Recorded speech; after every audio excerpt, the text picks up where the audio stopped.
Prior to the campaign against the Western powers, which we would have been glad to avoid, the experience of fighting in Poland was studied.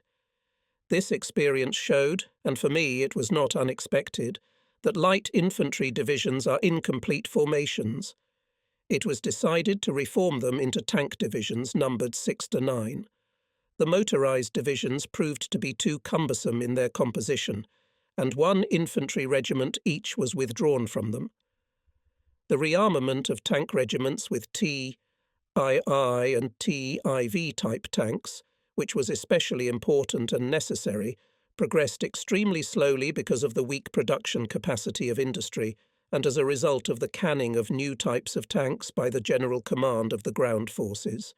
Several armoured divisions and the Greater Germany Infantry Regiment were placed under my command for combat training. I was mainly occupied with thoughts about the plan and possible course of operations in the West. The General Command of the Land Forces, pushed by Hitler, intended to use the old plan again, the so-called Schlieffen Plan of 1914. It was quicker and simpler, but contained nothing new. So very soon thought began to work in a different direction. One day in November 1939, Manstein asked me to come to see him. He gave me his views on an offensive by a large armoured force through Luxembourg and southern Belgium to the Maginot Line at Sedan, with the aim of breaking through this fortified section and then the entire French front. Manstein asked me to consider his proposal from the point of view of a specialist in armoured forces.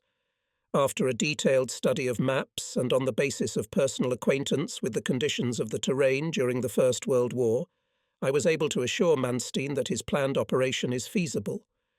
The only condition I could put was the use in this offensive of a sufficient number of tank and motorized divisions, and preferably all of them. After that, Manstein drafted a report note. Approved and signed by Colonel General von Rundstedt on December 4, 1939, the report note was sent to the General Command of Land Forces, but it was not approved there. The Army High Command initially wanted to use only 1 or 2 panzer divisions for the Arlon offensive. An exchange of views on this issue began.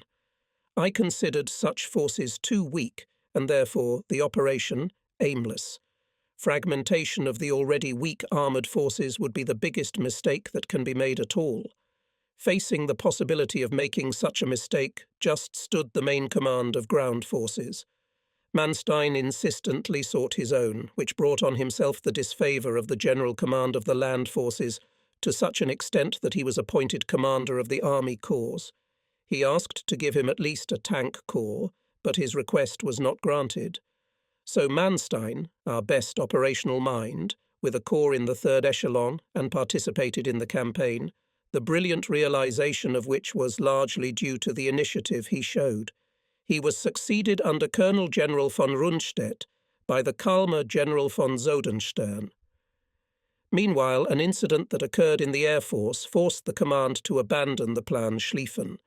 Air Force liaison officer on the night of January 10, 1940, with important documents flew the plane across the Belgian border, which was forbidden. The airplane made an emergency landing on Belgian territory. According to the documents which were with the officer, it was possible to guess about the planned offensive according to the Schlieffen plan. Whether he managed to destroy the documents was unknown. In any case, it should be considered that the offensive may have become known to the Belgians and apparently also the French and British. In addition, Manstein, who appeared to Hitler in connection with the appointment to the post of Corps Commander, took the opportunity to give him his opinion on future operations. Thereafter, Manstein's operational plan became the subject of scrutiny. On February 7, 1940, during a staff war game in Koblenz, I got a clear picture of it. At this game, I proposed on the 5th day of the campaign to launch an offensive with large tank and motorized forces to break through the defences on the Maas River at Sedan and further develop the offensive in the direction of Amiens. Chief of the General Staff of the Land Forces Galder, who was present at the manoeuvres, called this proposal meaningless. It seemed to him that it is enough to reach the Maas armoured troops, to create on it pre-bridge fortifications, to wait for the approach of field armies and then launch a joint offensive, not earlier than on the 9th or 10th day of the campaign. I fervently objected and emphasised that it is a question of concentrated and sudden use of all the striking power of the available, in a limited number of tanks in one decisive area, to expand the breakthrough, and then, strengthening the strike group, to go to such a depth so as not to fear for the flanks, and immediately exploit the possible success, regardless of the degree of advance of army corps. My opinion of the importance of the border fortifications was supported by Major von Stiota, the fortification specialist attached to the army group, who had carefully studied the matter.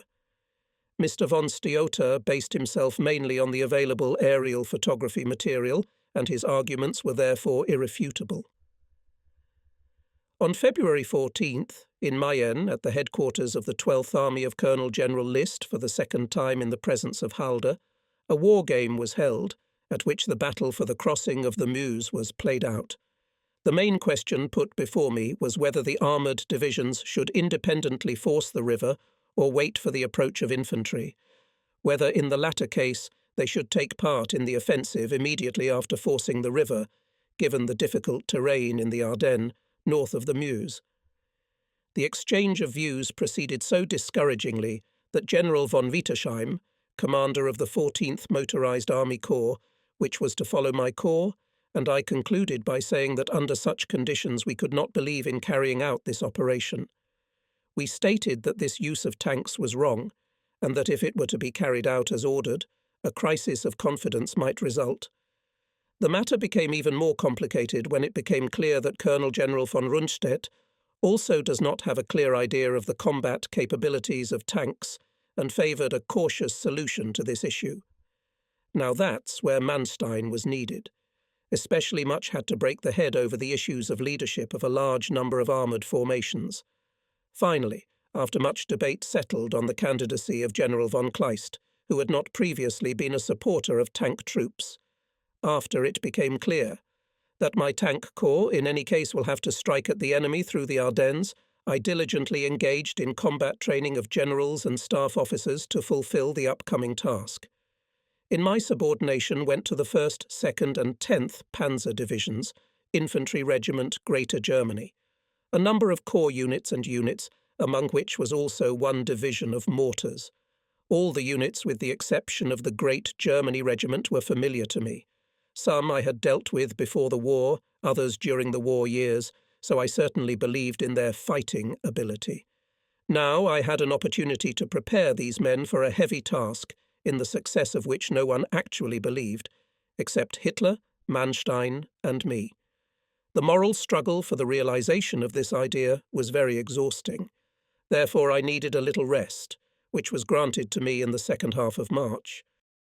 However, even before that, on March 15th in the Imperial Chancellery held a conversation between the commander of Army Group A with Hitler. The conversation was attended by General von Kleist and myself. Each of those present reported their thoughts on the method of accomplishing the task at hand. I was the last to report. My plan was as follows. On the day scheduled by the order to cross the Luxembourgian border and then move through southern Belgium to Sedan, to force the Maas River at Sedan, capturing on the left bank of the Pre-Bridge fortification to ensure the crossing of the infantry corps following me.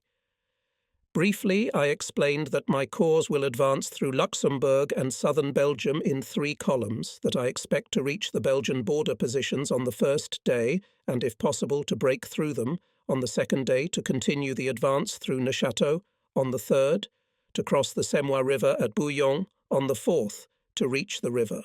Maas on the 5th day, to force the river, and by the evening of the same day, to capture the Pre-Bridge fortification. Hitler asked, "And what do you want to do next?" He was the first to put this decisive question at all. I replied, "If there is no order to suspend the advance, I will the next day to continue the offensive in a westerly direction. The High Command must decide whether this blow should be directed at Amiens or Paris. The most effective, in my opinion, would be the direction through Amiens to the English Channel." Hitler nodded his head but said nothing. Only General Bush, who commanded the 16th Army operating on my left, exclaimed, "No, I do not believe that you will be able to force it." Hitler awaited my answer with obvious tension. My answer was, "You do not need to do so."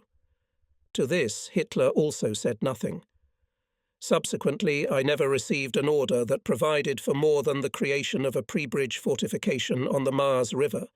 I independently drafted all the decisions up to the approach to the Atlantic coast at Abbeville. The High Command had an inhibiting influence mainly on my operations. After a short vacation, I again began preparations for this major operation. The long winter was replaced by a mild, charming spring. Repeated drill alarms threatened to turn into combat alarms.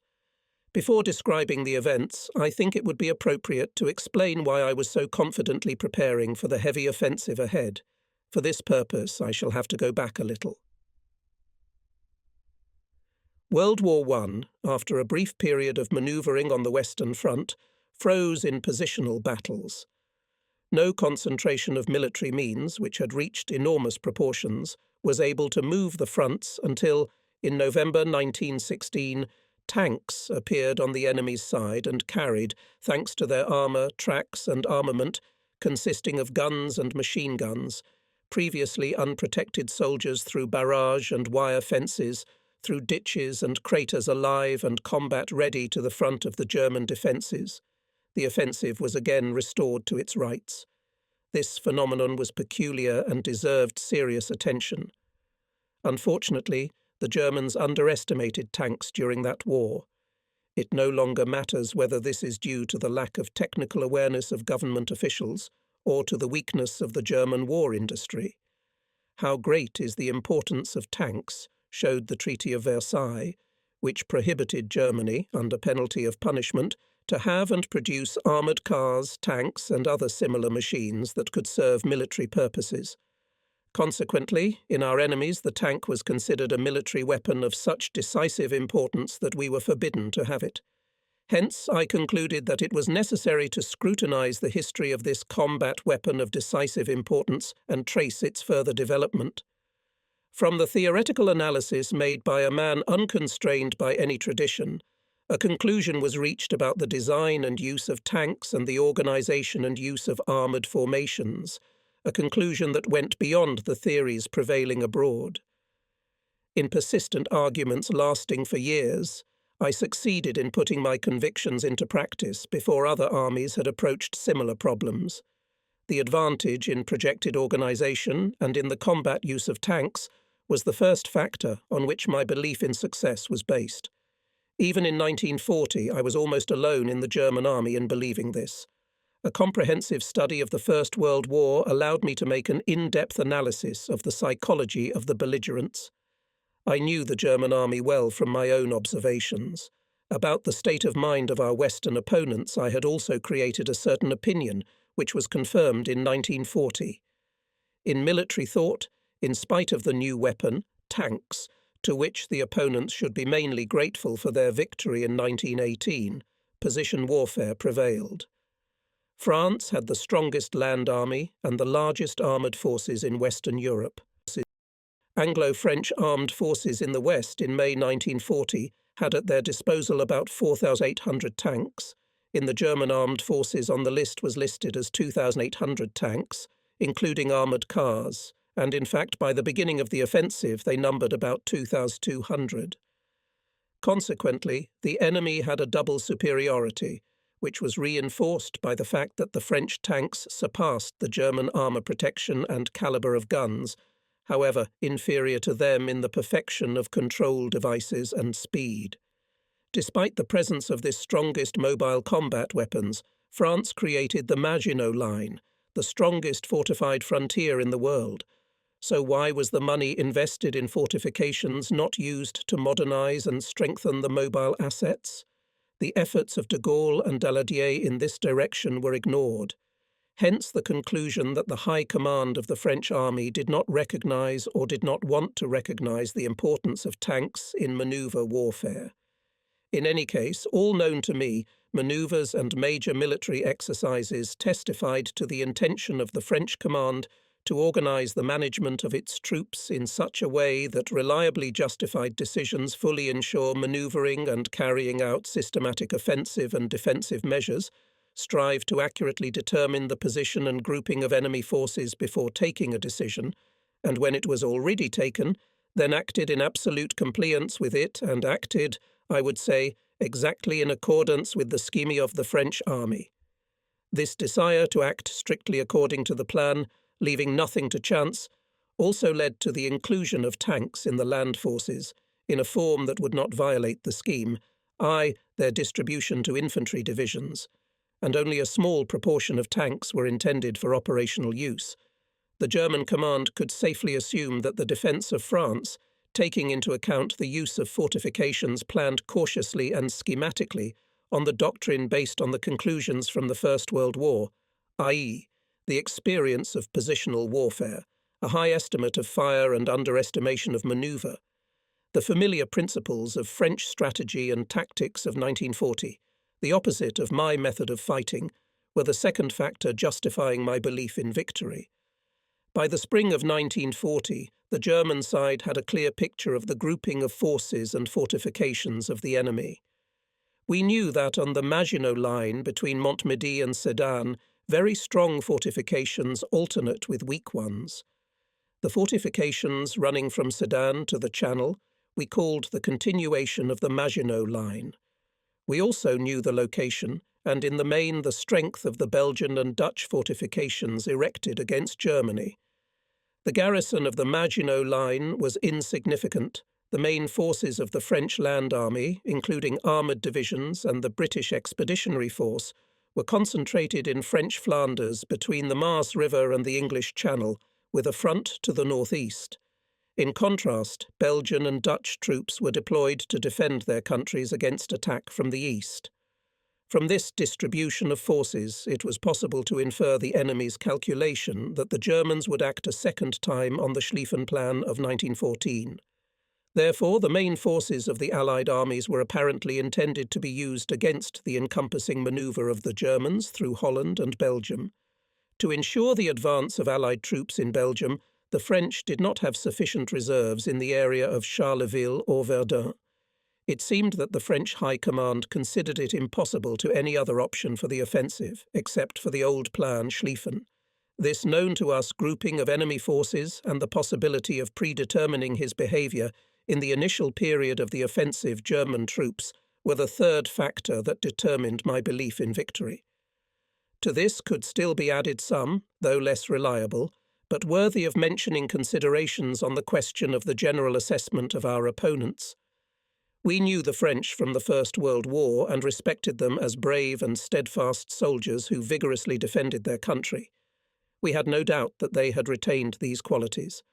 As for the French High Command, we were surprised to see that they did not take advantage of the favourable occasion for an offensive in the fall of 1939, when the bulk of the German land forces, especially armoured forces, were tied up in Poland. The reasons for this restraint could not be determined at the time. One could only speculate. At any rate, the caution of the High Command was surprising, and suggested that in the top they hoped to avoid a serious military campaign. The passive, to some extent, behaviour of the French during the winter of 1939–40 led to the conclusion that France had little desire to fight. From all this it followed that a purposeful sudden strike by large tank forces through Sedan to Amiens, with access to the Atlantic coast, will meet only a strongly stretched flank of the enemy in readiness to move into Belgium. To repel such a blow, the enemy has little reserves. Such a blow promised great hopes of success, which if immediately used could lead to the encirclement of all the main forces of the enemy advancing into Belgium. It was now a question of convincing my superiors and, to the same extent, my subordinates of the correctness of my thoughts, and thus of obtaining the freedom of action authorized from above and the correct understanding from below. If the resolution of the first question was very imperfect, the latter was much better. In the event of an offensive in force, remained the order that the 19th Army Corps, advancing through the northern part of Luxembourg and the southern part of Belgium, reaching the river Maas at Sedan, to form a pre-bridge fortification on it, which will enable the infantry divisions advancing behind it to force the river. In case of sudden success, no instructions were given. There were developed issues of interaction with aviation. I had to coordinate my actions with the short-range aviation connection of the extremely brave General von Stutterheim and with the aviation corps of General Loerser. In order to organize effective interaction, I invited pilots to the exercises I organized and myself took part in the war games conducted by Loerser. The subject of discussion at these war games was the crossing of the Meuse. After careful analysis, we came to an agreed decision to use aviation during the entire period of forcing the river, i.e. to make not one combined strike by bombers, both conventional and dive bombers, but from the very beginning of the crossing by constant attacks and disturbing raids to paralyze the enemy's artillery batteries in open firing positions, forcing the gun crews to constantly take cover from actual and false raids. On the map were mapped the tasks of the troops by time and boundaries. Shortly before the offensive began, at Goering's request, a battalion of the infantry regiment, Greater Germany, was loaded onto Storch-type transport planes for the purpose of landing on the morning of the first day of the offensive directly behind the Belgian front at Vitry, west of Martelange. The battalion's actions were intended to cause the enemy to be uncertain about the ability to defend their border fortifications. In order to quickly advance through Luxembourg and the southern part of Belgium, the 3 armoured divisions of the Corps entered the battle simultaneously in the first echelon, having close contact with each other on the inner flanks. The 1st Armoured Division was to advance in the centre, followed by Corps artillery, Corps headquarters, and most of the anti-aircraft artillery. In the initial period of the offensive, these forces struck the main blow. The 2nd Armoured Division was advancing on the right and the 10th Armoured Division with the Greater Germany Infantry Regiment on the left. The 1st Armoured Division was commanded by General Kirchner, the 2nd by General Feil, and the 10th by General Schall. All 3 were well known to me. I believed in their abilities and in their goodwill. They knew my combat principles. They knew that tank formations going on the road have a travel ticket to the final stop. In our campaign, the final goal was the English Channel. This sounded clear and convincing to every soldier, even if he did not receive orders for a long time after the beginning of the offensive. Reaching the Channel. On May 9, 1940, in the afternoon, at 13h30 sounded the battle alarm.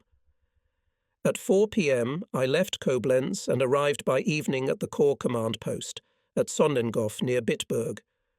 The troops were standing, as ordered, in readiness along the border between the Wandern and Echternach. On May 10th at 5:35 I crossed with the 1st Armoured Division, concentrated in the Wallendorf area, the Luxembourg border at Martelange. The vanguard of the 1st Armoured Division broke through the border fortifications, established communication with the Airborne Landing Regiment Great Germany, but advanced into Belgium only to a small depth, as it was prevented by severe destruction on the roads. The destroyed sections of roads in the mountainous terrain could not be bypassed. During the night, the roads were restored. The 2nd Armoured Division fought for Strenzschan. The 10th Armoured Division advanced through Abbe-la-Neuve towards the French troops, 2nd Cavalry Division and 3rd Colonial Infantry Division. Corps headquarters moved to Rambruch, east of Martelange. On 11th of May in the afternoon, mined areas along the Belgian border were overcome. By mid-afternoon, the 1st Armoured Division began its offensive. With tanks in the first echelon, the division was advancing on fortified positions erected on both sides of the Neuchâteau and defended by Ardennes gamekeepers from the Belgian border troops and French cavalry. After short fighting with few losses, the enemy positions were broken through and Neuchâteau was taken. The 1st Armoured Division immediately organised a pursuit, captured Bertry and already at dusk reached Bouillon, where the French, however, managed to hold out another night. Both other divisions advanced without delay, with little fighting, the 2nd Armoured Division taking Libremont. The 10th Armoured Division suffered minor losses at Abbe-la-Neuve. On May 10th, Lieutenant Colonel Ellerman, commander of the 69th Infantry Regiment, was killed at Sainte-Marie. On the night of May 11th, The commander of the tank group Kleist ordered to immediately turn the 10th Panzer Division to Longwy to ensure the left flank of the group, as there was a report that the French cavalry advancing from there. I asked to refrain from this, given that the diversion of 1/3 of my forces for the sake of ensuring the flank from a possible attack of enemy cavalry could disrupt the forcing of the Maas River, and thus the success of the entire operation. To avoid these difficulties caused by an incomprehensibly fear of the cavalry, I sent the 10th Panzer Division on a parallel road running north of the previously established for it the way of movement through Röhl to the section of the Reva-Semois, Kionion-Mortian with the task to continue the offensive. The threat of stopping the offensive and changing its direction was at first overcome. The command of the group abandoned its intention. The French cavalry never appeared. The Great Germania Infantry Regiment was withdrawn from the battle in the evening and placed at the disposal of the Corps. Corps headquarters was stationed at Neufchâteau during the night. On Trinity Day, May 12th at 5 o'clock, I left with the first echelon of my headquarters via Bertry, Fay-le-Venay, Bellevaux for Bouillon, which, at 7 o'clock, 45 Manningers was attacked and quickly captured by Lieutenant Colonel Bulk's 1st Infantry Regiment. The bridge over the Semois River had been blown up by the French, but the tanks were able to ford the river at various points. The engineers of the division immediately began to build a new bridge. Convinced of the expediency of the measures taken, I crossed the river and followed the tanks in the direction of Sedan, but had to return to Bouillon again, as the roads were mined. In the southern part of the city, I had to endure the first enemy air raid on the bridge gunning area of the 1st Armoured Division. The bridge fortunately remained undamaged, only a few houses caught fire. Then I drove through the forest to the 10th Armoured Division, which overcame the enemy defences in the area of Cugnon and Herbemont. On the highway along which the division was advancing, I found myself witnessing the battle of a reconnaissance battalion for the border fortifications. Directly behind the scouts came the infantry led by the brave brigade commander Colonel Fischer, followed by the infantry, followed by the division commander General Charles. The rapid advance of the division, whose officers were in battle order, made a remarkable impression. The fortifications in the woods were captured in a short time. The advance continued through La Chapelle to Bazay and Ballan. I was able to return in peace to Bouillon to the Corps command post. Colonel Nering, Chief of Staff, had in the meantime settled himself at the Panorama Hotel, which afforded a splendid view of the beautiful valley of the Semois River. My place was tastefully, carefully arranged in a niche with the hunters' trophies in the general workroom. We set to work. But suddenly several explosions were heard one after the other. Airplanes again. But this was not the end of the matter. A convoy with close combat equipment, explosives, mines and hand grenades caught fire. Explosions followed one after another. The giant head of a wild boar hanging above me flew off the wall and almost killed me. Other trophies also flew down. The glass in the window overlooking the beautiful valley where I was sitting shattered and shards flew right over my head. It became very uncomfortable to work here, and we decided to move to another place. A small hotel on a hill north of Bouillon, where the headquarters of the 1st Tank Regiment was located, was chosen. While inspecting the hotel, General von Stutterheim, commander of the short-range aviation connection, who was present there, drew my attention to the fact that the house was located in the open. Indeed, while we were talking to him, a squadron of Belgian airplanes appeared and dropped bombs on the location of the tanks. The losses were minimal, but we had to accept Stutterheim's warnings, and we decided to go even further north to the next settlements, Bellevaux and Noirfontaine. But even before the beginning of this second move, a Storch airplane came to pick me up, which was to take me to the headquarters of General Kleist's group to receive the order. At headquarters I received orders to begin the offensive across the Maas River the next day, May 13th at 4 p.m. My 1st and 10th Panzer Divisions could be concentrated by this time at the initial positions, but the 2nd Panzer Division, which met with difficulties on the river Semois, of course, could not concentrate. I reported on this circumstance, which was of great importance, given the smallness of the entire advancing group. General von Kleist insisted on his order, and I had to admit that it would be more appropriate to start the offensive directly from the march without waiting for a full deployment. The subsequent order was even more unpleasant. General von Kleist and Air Force General Sperle, unaware of my agreement with Lörzer, decided to conduct a concentrated bombing raid before the artillery preparation. This could have derailed my entire plan of attack, as a prolonged suppression of enemy artillery was no longer provided. I strongly protested and asked to restore my original plan on which the entire offensive was based. But General von Kleist rejected my request, and I flew on the same Storch, but already with another pilot flew to his corps. My young pilot claimed that he knew the exact location of the landing place from which I had taken off, but at dusk he did not find it, and we very soon found ourselves over the Meuse and over the French positions.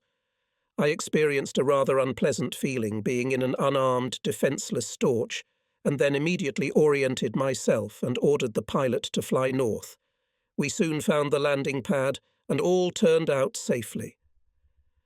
Upon arrival at the Corps command post, I set about drafting orders and instructions with great zeal.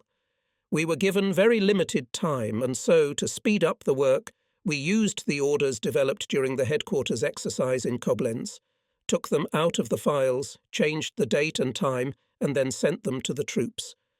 These orders corresponded exactly to the actual situation. The 1st and 10th Armoured Divisions did the same, which greatly accelerated and simplified the issuance of orders. On the evening of May 12th, the 1st and 10th Armoured Divisions seized the north bank of the river, Meuse, and took the historic city and fortress of Sedan. The night was used to get to the initial position and equip the firing positions of the Corps' artillery and artillery of the tank group. The 1st Armoured Division, reinforced by the Great Germania Infantry Regiment, Corps Artillery and Heavy Artillery divisions of both divisions operating on the flanks, struck the main blow. Consequently, the 2nd and 10th Armoured Divisions had only 2 light artillery divisions each on the first day of the offensive. This weakness of the flanks and artillery had to be taken into account in the fighting of both divisions on May 13. On May 13, the Corps Command post moved to La Chapelle. On the morning of May 13th, I went first to the command post of the 1st Armoured Division to check on the troops in the initial position. Then, after driving through partially mined terrain, which the drivers of the vehicles of my headquarters cleared of mines, and skipping through the artillery fire of the French fortifications, I arrived at the 2nd Armoured Division at Suny. The forward units of this division had reached the French border. In the middle of the day, I was already at the Corps headquarters, which by this time had moved to La Chapelle. At 3 p.m. 30 minutes, despite the French artillery fire, I went to the advanced observation post of the 10th Armoured Division in order to observe the artillery preparations and aviation actions. On the way, I had to cross an area shelled by French artillery. At 4 p.m., the battle began with artillery preparation, quite significant for our conditions. With special tension, I awaited the air attack. The planes appeared exactly at the appointed time, and my surprise was indescribable when I saw that squadrons of dive and conventional bombers, operating under cover of fighters, attacked the enemy exactly as we had agreed with Lörzer at the headquarters game. Either General von Kleist came to his senses, or the order to change the order of attack did not arrive at the destination. Either way, but the Air Force acted on those methods, which, in my opinion, were most favourable to our offensive, and I breathed a sigh of relief. I was now to follow the infantry advance across the Meuse. The fording of the river should have been completed by now, and I headed for Saint-Manges, and from there through Flouin to the planned crossing point of the 1st Armoured Division. In the first assault boat I could find, I crossed the river. On the other bank I met the smart and brave commander of the 1st Infantry Regiment, Lieutenant Colin Valk, who was there with his staff. I was greeted with an exclamation, "Boating on the Maas is forbidden." It was I who had once made such a remark at the preparatory staff training, when the reasoning of some young officers seemed to me too frivolous. Now they were able to correctly assess the situation. The advance of the 1st Infantry Regiment and the Great Germania Infantry Regiment on its left was proceeding like an inspector's review in a training camp. French artillery was almost completely overwhelmed by the constant exposure of dive bombers. Concrete structures on the banks of the Meuse were put out of action by the fire of anti-tank and anti-aircraft guns. Enemy machine guns were suppressed by our heavy weapons and artillery. The infantry was advancing on completely open ground, which was a wide meadow, but in spite of this, the losses were very slight. Before darkness fell, it was possible to cut deeply into a strip of enemy fortifications. The troops were ordered to continue the offensive all night, and I was confident that they would carry out this most important order. By 23 o'clock they captured Chevège and part of the forest of Marfay and broke through the leading edge of the French defences west of Vaudelincourt. Overwhelmed with joy and pride, I headed for the Corps command post in the La Garenne forest. I left just in time to be hit by another enemy air raid on the road to La Chapelle. Arriving at the command post, I sat down to look over the reports from the divisions on the flanks. The 2nd Armoured Division, operating on the right flank, entered the battle only with its advanced units, reconnaissance and motorcycle battalions, supported by heavy artillery. The division could not ford the river with these forces. The 1st Panzer Division, together with the infantry brigade, was already on the left bank of the Maas, preparing to pull up artillery and tanks after the bridge. The Great Germania Infantry Regiment was also on the other side of the Maas. The 10th Armoured Division, having crossed the river, established a small pre-bridge fortification. On this day, it was in a difficult position due to lack of artillery support. The division's advance was severely hampered by flanking fire from the Maginot Line south of Douzy-Carignan. The position of the 10th and 2nd Armoured Divisions improved. Corps anti-aircraft artillery took overnight firing positions in the areas of flooding bridges over the Meuse, as on May 14th to count on the support of aircraft operating in another area.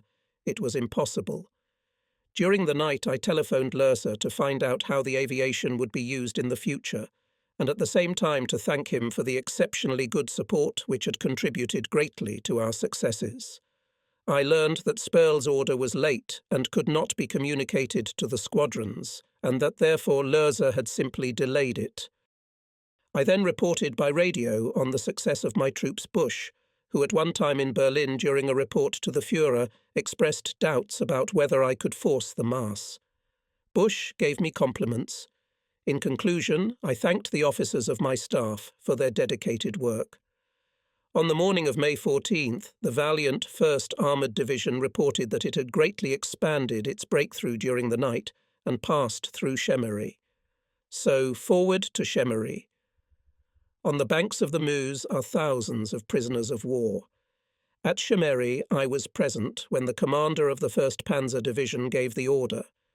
Having learned about the approach of large tank forces of the French, I ordered the 1st Armoured Division with all its tank units to start an offensive towards Stonne. I myself went to the bridge across the Meuse, so that with the help of my task force located in this area, to organise the crossing of the 2nd Tank Brigade directly after the 1st and meet the French with large forces. The French were defeated. At Bulsen they lost 20 tanks, at Chemery 50. The infantry regiment Greater Germany took possession of Bulsen and began to advance on Villers-Mezoncelles. Unfortunately, shortly after my departure, our dive bombers attacked their infantry concentrations at Chemery, inflicting considerable casualties. Meanwhile, the 2nd Armoured Division had forced the Maas at Donchéry and was preparing to attack the heights along the south bank of the river. I went there to familiarise myself with the progress of the battle. Having met the responsible commanders, Colonels von Wurst and von Prietwitz, in the combat orders of the units and talked with them, I returned to the Maas again. There the enemy planes began an intensive bombardment, but extremely bravely attacking French and British troops still failed to reach the bridge. Their losses were great. The anti-aircraft artillery was celebrating its day. It fired perfectly. By evening, it had on its account about 150 downed aircraft. Subsequently, the regimental commander, Colonel von Hippel, was awarded the Order of the Knight's Cross. Meanwhile, the 2nd Tank Brigade continuous stream crossed the river, in the middle of the day. To our mutual joy, we were visited by the commander of the army group, Colonel General von Rundstedt, to familiarise himself with the situation. I met him with his report in the middle of the bridge just in time for a new air raid. He asked dryly, "Is it always like this here?" I could purely attest to that. He then thanked the brave troops very warmly. "Forward again, to the 1st Armoured Division." I met the division commander, accompanied by his chief of staff, Major Wenck, and asked whether the entire division could be turned westward or whether some of the forces should be left to cover the flank, deploying them with a front to the southeast of the Desardennes Canal. Wenck said, thinking aloud, "It's worth getting dirty." I have often used that expression myself. The matter was settled. The 1st and 2nd Armoured Divisions immediately received orders to turn with all forces to the right, force the Desardennes Canal, and advance westward with the task of completing the breakthrough of the French front. To coordinate the actions of both divisions, I went through Donchéry to the headquarters of the 2nd Armoured Division, which was located in the castle of Rocagne. From here I had a good view of the terrain over which the 2nd Armoured Division was advancing on May 13th and 14. I was surprised that the French long-range artillery from the Maginot Line so weakly and ineffectively shelled the concentration of our troops in the initial positions. Subsequently, when visiting the Maginot Line, the success of our offensive seemed to me just a miracle. In the afternoon I again returned to the command post to think about the organisation of interaction between the divisions on May 15th. Directly behind my corps followed the 41st Army Corps Rheinguard, and beginning on May 12th he was introduced into the battle on the right flank of the 19th Army Corps in the direction of Mézières-Charleville. On May 13th it had crossed the Meuse and was now advancing westward, General von Wittesheim's 14th Army Corps coming close to my corps and was soon to appear on the Meuse. The 1st Armoured Division had forced the Desardennes Canal and, breaking stubborn enemy resistance, reached Sengly and Wandres. Tank units of the 10th Armoured Division passed the line of Mazonquel, Raucourt et Floba and reached the heights south of Bulson, Telon with their main forces, capturing from the enemy more than 40 guns. The 19th Army Corps was tasked to reach the dominant heights in the Stonne area, deprive the enemy of the opportunity to fire on the bridges across the Meuse, and provide the advancing units in the 2nd Echelon unimpeded crossing. Infantry Regiment Greater Germany and the 10th Panzer Division began the attack on these heights on May 14th. The enemy offered stubborn resistance. The Stonne locality repeatedly changed hands. On May 15th, the fighting ended. On May 15th, at 4 a.m., the commander of the 14th Army Corps, General von Wittesheim, came to my command post to arrange for a change of my corps at the pre-bridge fortification south of Sedan. After a brief discussion of the situation, we proceeded to the command post of the 10th Armoured Division, located near Bulson. The division commander, General Schall, was in the forward units, Chief of Staff, an excellent commander. Lieutenant Colonel Baron von Liebenstein reported the situation and patiently answered many tricky questions of our successor. In order for the shift to take place under normal conditions, we decided that the 10th Armoured Division and the Infantry Regiment Great Germany, until the full shift will be in the 14th Army Corps.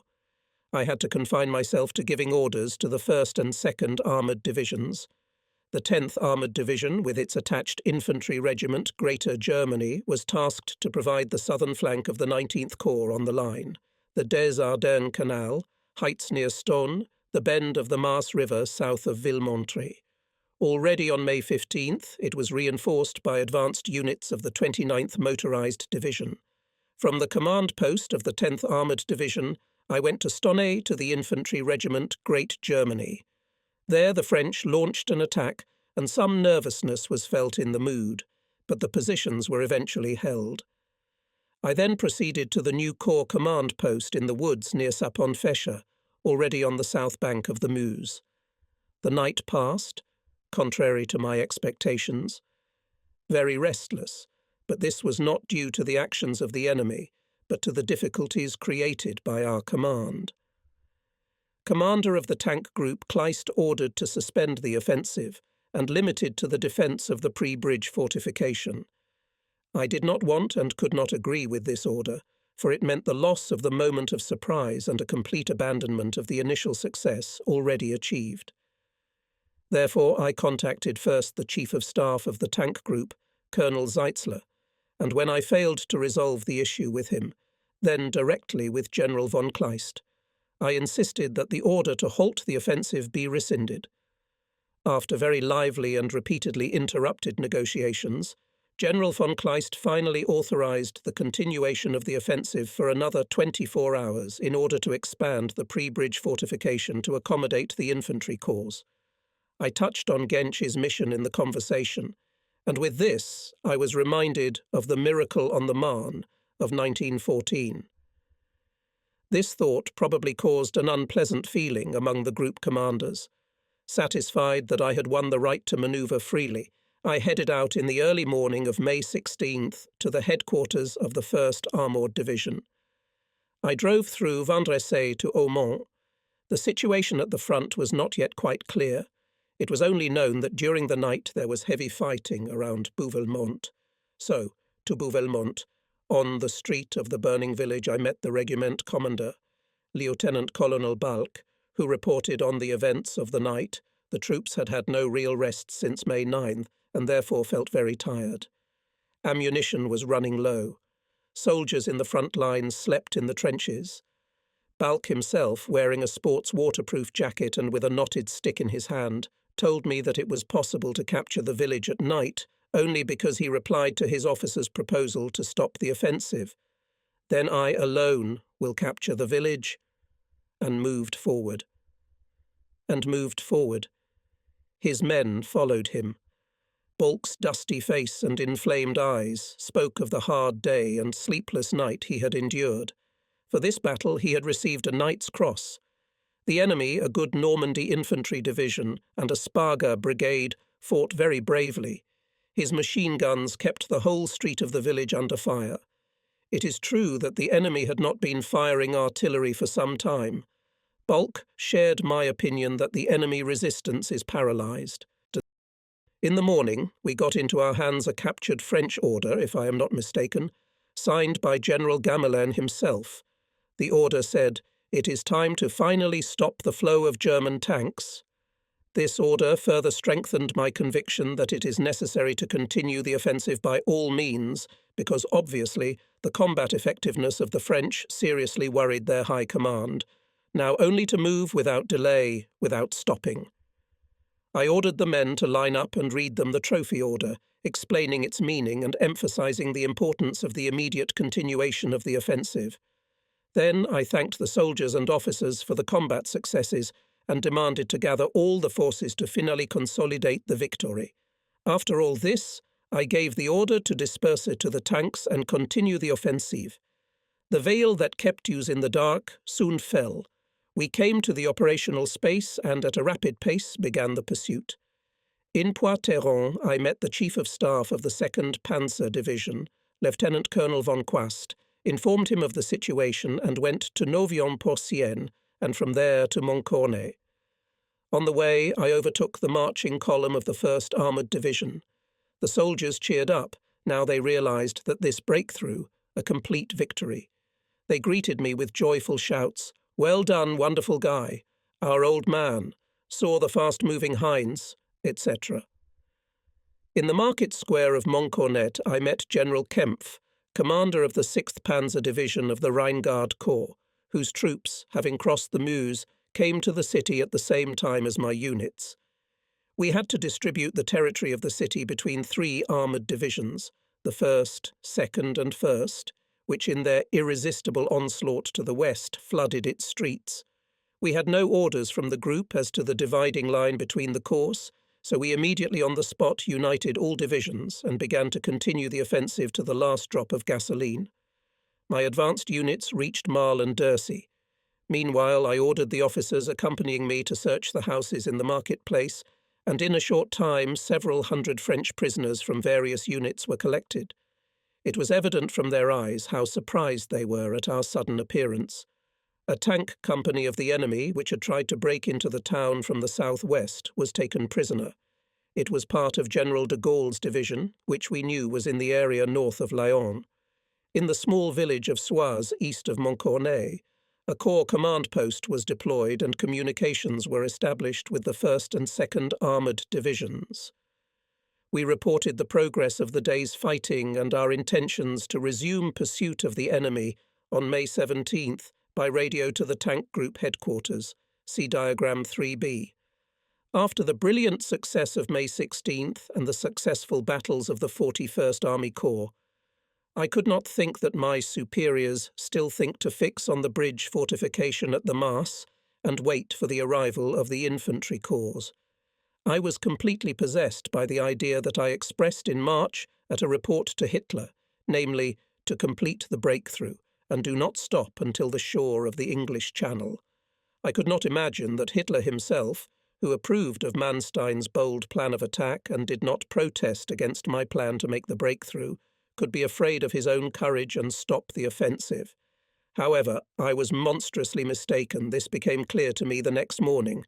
On the morning of May 17th, I was informed from the headquarters of the tank group that the offensive must be stopped, and I must report at 7 o'clock to the landing site for a personal conversation with General von Kleist. The latter appeared exactly at the appointed time and, without responding to my greeting, began to sharply reproach me for ignoring the plans of the High Command. He did not utter a word about the progress of my troops. When the first storm passed and there was a lull, I asked to be removed from command.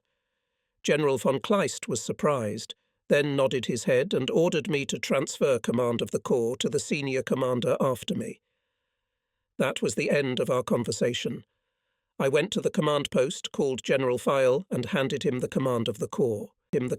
I then reported by radio to the headquarters of Army Group Rundstedt that after the transfer of command I would arrive in the middle of the day to report.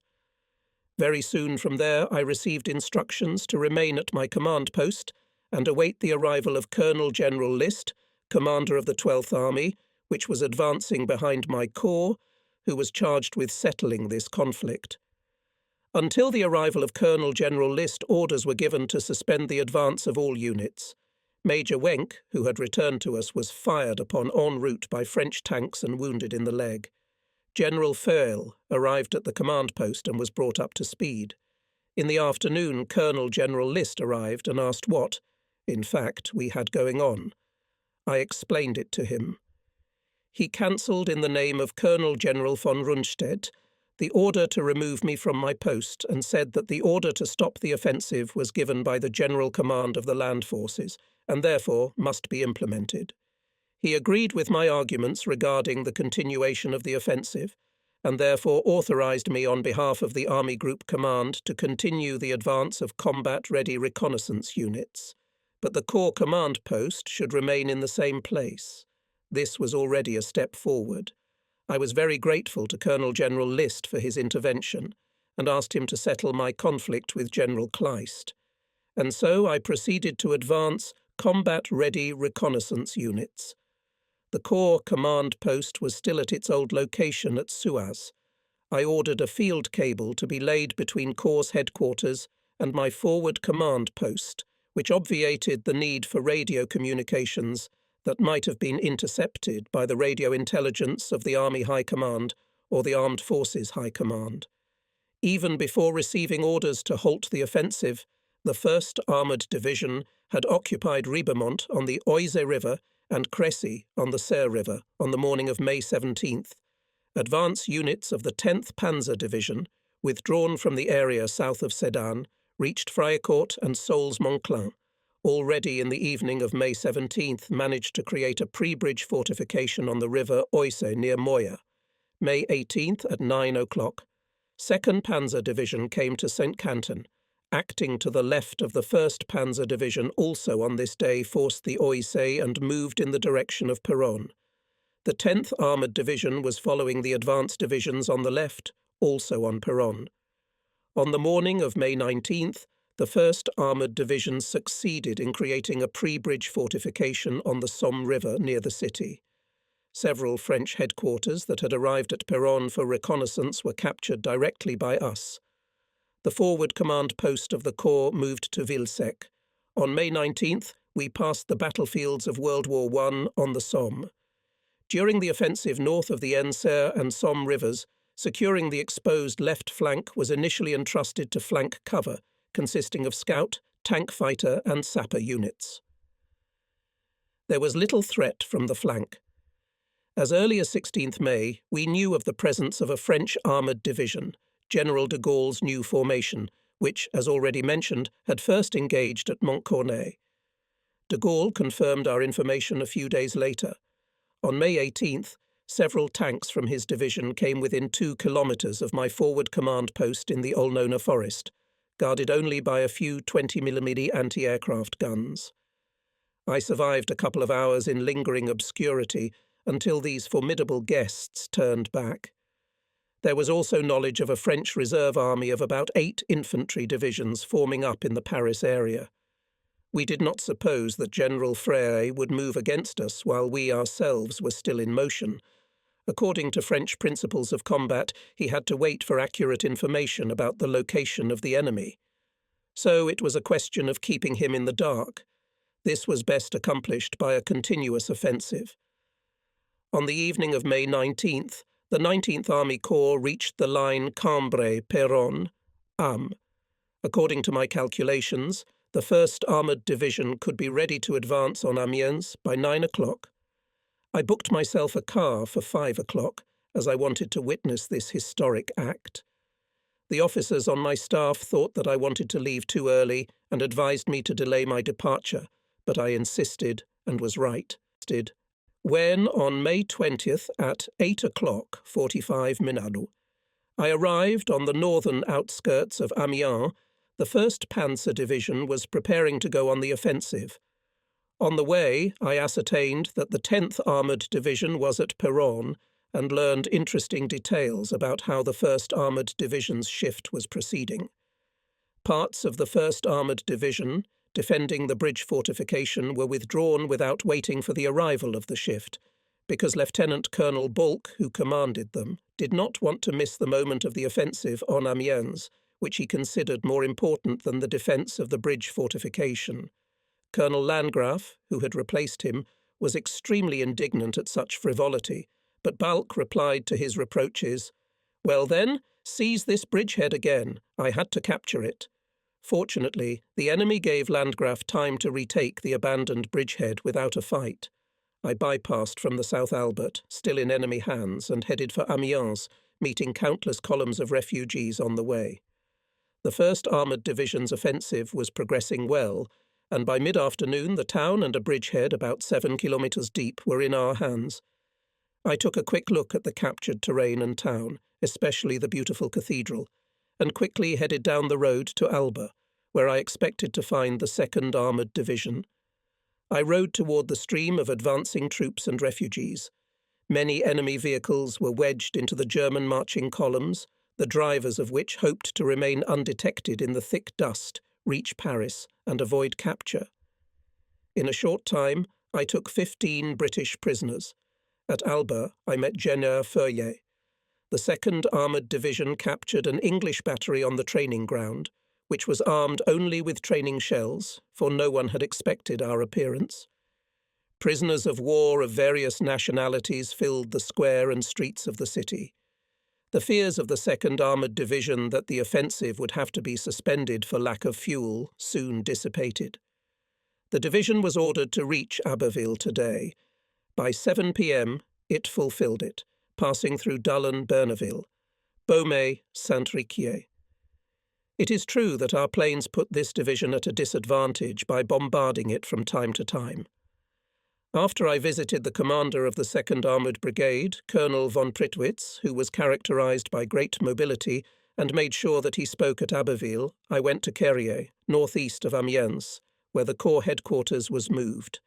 Here we were attacked by our own airplanes. It was such an unfriendly act that our anti-aircraft artillery returned fire and got one such inattentive bird.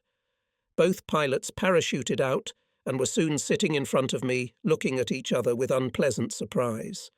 When the first agonizing part of the conversation was over, I propped the young men up with a glass of champagne. Unfortunately, they crashed a new reconnaissance armoured vehicle that had just arrived. Still, that same night, Spitz Battalion of the 2nd Panzer Division marched across the Noyal to the Atlantic coast. It was the first German unit to make its way to the ocean. On the evening of this momentous day, we did not know in what direction we would have to continue the offensive.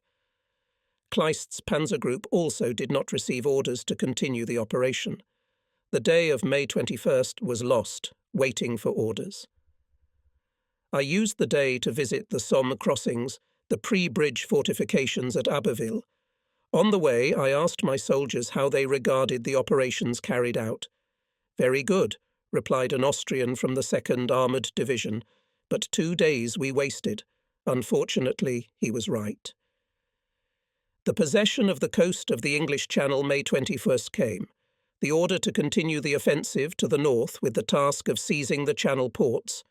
I wanted to send the 10th Armoured Division through Eden, St. Omer to Dunkirk, the 1st Armoured Division to Calais, and the 2nd Armoured Division to Boulogne, but had to change my plan because at B hour, May 22nd, received an order from the command to allocate the 10th Panzer Division in the reserve of the tank group. Consequently, at my disposal for the offensive on May 22nd remained only the 1st and 2nd Panzer Divisions. Unfortunately, my request in order to quickly seize the Channel ports to leave me all 3 divisions was not satisfied. With a heavy heart, I had to abandon the immediate offensive of the 10th Armoured Division at Dunkirk. The 1st Armoured Division, together with the infantry regiment arrived from Sedan, Great Germany, was now headed through Samé, Devray to Calais. The 2nd Armoured Division was advancing along the coast to Boulogne. On May 21st, an interesting event took place north of us. The British tanks made an attempt to break through towards Paris. Near Arras, they ran into the still unfired at that time SS Division Deadhead and caused panic in its ranks. They did not get through, but in some way influenced the mood of the headquarters of the tank group von Kleist, which suddenly began to show nervousness. On the soldiers, this influence did not spread. On May 21st, the 41st Army Corps, by forces of the 8th Panzer Division, reached Eden. The 6th Panzer Division occupied Bouassel. In the morning of May 22nd began the offensive. At 8 o'clock was crossed the boundary of the river Oti in a northerly direction. Advance northward could not take place with all the forces of the 1st and 2nd Armoured Divisions, because both divisions, and especially the 2nd Armoured Division, had to leave garrisons to defend the Somme pre-bridge fortifications until they are not replaced by parts of the advancing behind us 14th Army Corps of General von Wittersheim, with whom we had already met at Sedan, when he carried out a similar mission. On May 22nd, fierce fighting began near Devray, Samé, and south of Boulogne. Against us acted mainly the French, but there were also the British, Belgians, and even some of the Dutch who had broken away from their units. The enemy was thrown back, but his aviation acted vigorously, bombing and shelling our troops, which could not be said about our aviation. Operational airfields were located far from the combat area. Aviation, apparently, could not quickly relocate to the forward airfields. Despite all this, we managed to break into Boulogne. The Corps command post was moved to Rex. Now the 10th Armoured Division was again part of the Corps. I decided to immediately turn to Dunkirk 1st Armoured Division, which had already come close to Calais, and the 10th Armoured Division, moving behind it from the area Dullen, to send through Saïd on Calais, with the capture of which could not be in a hurry. At midnight, I gave the radio 1st Armoured Division the following combat order. Deploy in battle order north of the River Conche to 7 23.5. The 10th Armoured Division follows in the second echelon. The 2nd Armoured Division is fighting in Boulogne. Parts of this division on 23.5 follow through the Marquesas to Calais. The 1st Armoured Division to reach the line Audrucque, Ardres, Calais, then turn east and advance eastward through Bourbourg, Ville, Gravelines to Berg and Dunkirk. To the south, the 10th Armoured Division is advancing. Execution of the order on the password, advance east. After that, begin the performance at 10 Soir. Early in the morning on May 23rd, the order was transmitted with the password: Advance East Tenzar. Advance south of Calais on Saint-Pierre-Broec and Gravelines. On May 23rd, the 1st Armoured Division with battles began to move towards Gravelines. The 2nd Armoured Division was fighting at this time for Boulogne. The assault on the city was of a peculiar character, as the old city stone walls had long prevented our tanks and infantry from penetrating the city. With the help of ladders and the effective support of 18 mm anti-aircraft guns, we finally managed to overcome the stone wall near the cathedral and penetrate the city. Fighting in the harbour began, during which tank fire sunk one English torpedo boat and damaged several others.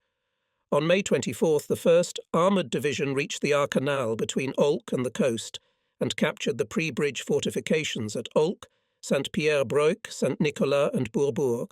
The 2nd Armoured Division fought to clear Boulogne.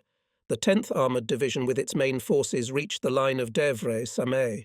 The cause was attached to the regiment Life Standard Adolf Hitler.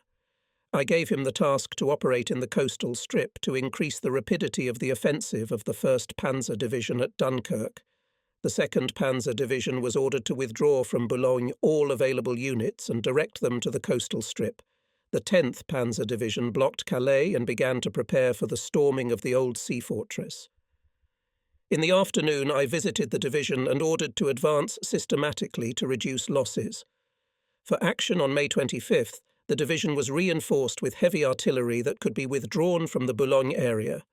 Reingart's 41st Army Corps had established at Saint-Omer a pre-bridge fortification on the Aar River. Hitler's fateful order to halt the offensive. On this day, there was interference of the High Command in the conduct of the operation, which had a detrimental effect on the entire course of the war. Hitler stopped the left wing of the German army on the river Aar. Crossing the river was forbidden. The reason was not given to us. The order of the High Command said, "Dunkirk to provide aviation. If the capture of Calais will encounter difficulties, then this city also to provide the air force."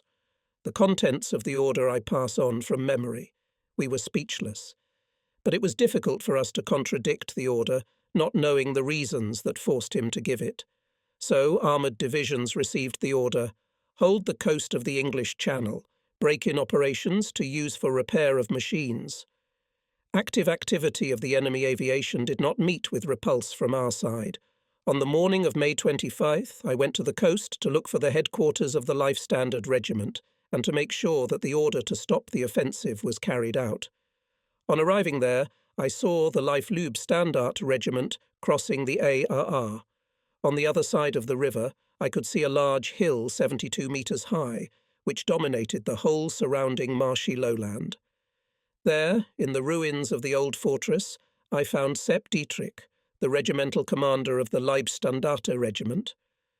When I asked him why the order had not been carried out, he replied that the height was at everyone's throat, and therefore he, Sepp Dietrich, had decided to seize it on May 24th. The Leibstandarte Regiment and the Great Germania Infantry Regiment, operating on his left, were advancing toward Wormer Berg. Despite this favourable development of the offensive, I confirmed on the spot the Führer's order, but ordered the 2nd Panzer Division to be pulled up to support the advance if necessary. On this day, Boulogne completely passed into our hands. The 10th Panzer Division had already begun fighting for the fortress of Calais. The British Commandant Brigadier Nicholson gave a laconic answer to the offer to surrender. The answer is no, as it is the British Army's duty to fight as it is the Germans. On May 26th, the 10th Armoured Division took possession of Calais. In the middle of the day, I arrived at the division's command post and asked its commander, General Charles, whether, as ordered, he intended to provide the fortress to the Air Force. He gave a negative answer because he thought that it was useless to bombard the thick stone walls and earthen coverings of the old fortress structures, and there was no point for the sake of bombing to leave the positions already taken on the approaches to the fortress, which would have to be taken again. I could only agree with his opinion. At 16 hours, 45 minutes, the British capitulated. We captured 20,000 prisoners, of which 4,000 were British. The rest, the French, Belgians and Dutch, the bulk of them did not want to fight, because of which the British kept them locked in cellars. At Calais I met General von Kleist for the first time since May 17th, and received from him thanks for the successful action of my troops. This day we again tried to continue the offensive in the direction of Dunkirk and close the ring around this sea fortress. But here again orders came demanding a halt. And just before Dunkirk we were stopped. We saw our air force in action, but we also saw the naval vessels of all types and classes on which the British evacuated from Dunkirk.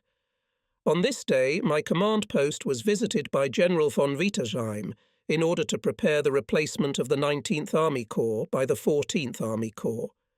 The advanced division of this corps, the 20th Motorized Division, was subordinate to me and was put into action on the right of the Adolf Hitler Life Standard Regiment. Even before the negotiations regarding the shift, an interesting incident occurred. The commander of the regiment, Leibstandarte Sepp Dietrich, on the way to the front line came under machine gun fire from the British. Settled in a separate house in our rear, Sepp Dietrich's car caught fire, but he himself and the officers accompanying him managed to take cover in a ditch. Dietrich crawled with his adjutant into a pipe under the road crossing, and in order to protect himself from the burning gasoline flowing into the trench from the car, smeared his face and hands with wet clay. We accepted the requests for help transmitted by the radio station following the commander's vehicle and instructed the 3rd Regiment of the 2nd Armoured Division, which was advancing in this area, to relieve Dietrich. He soon appeared at my command post covered in clay. Unfortunately, he had to listen to ridicule. Only on May 26th, in the middle of the day, Hitler authorized to continue the offensive on Dunkirk, but it was too late to expect a major success. On the night of May 26-27, the Corps again began the offensive. The 20th Motorized Division, which was attached to the Regiment Life Standard Adolf Hitler and Infantry Regiment Great Germany, reinforced with heavy artillery, was tasked to advance on Wormer. The 1st Panzer Division was ordered, operating from the right flank to join the advancing troops to develop success. The Great Germania Infantry Regiment, effectively supported by the 4th Armoured Brigade of the 10th Armoured Division, reached its objective, the Kroschti-Pittgam Heights.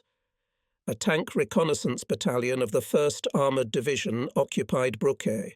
Increased movement of enemy sea transports from Dunkirk through the strait was noticed. By May 28th, we reached Worm and Bourbourg. On May 29th, the 1st Armoured Division took possession of Gravelines. However, the capture of Dunkirk occurred without our participation. The 19th Army Corps was replaced on May 29th by the 14th Army Corps.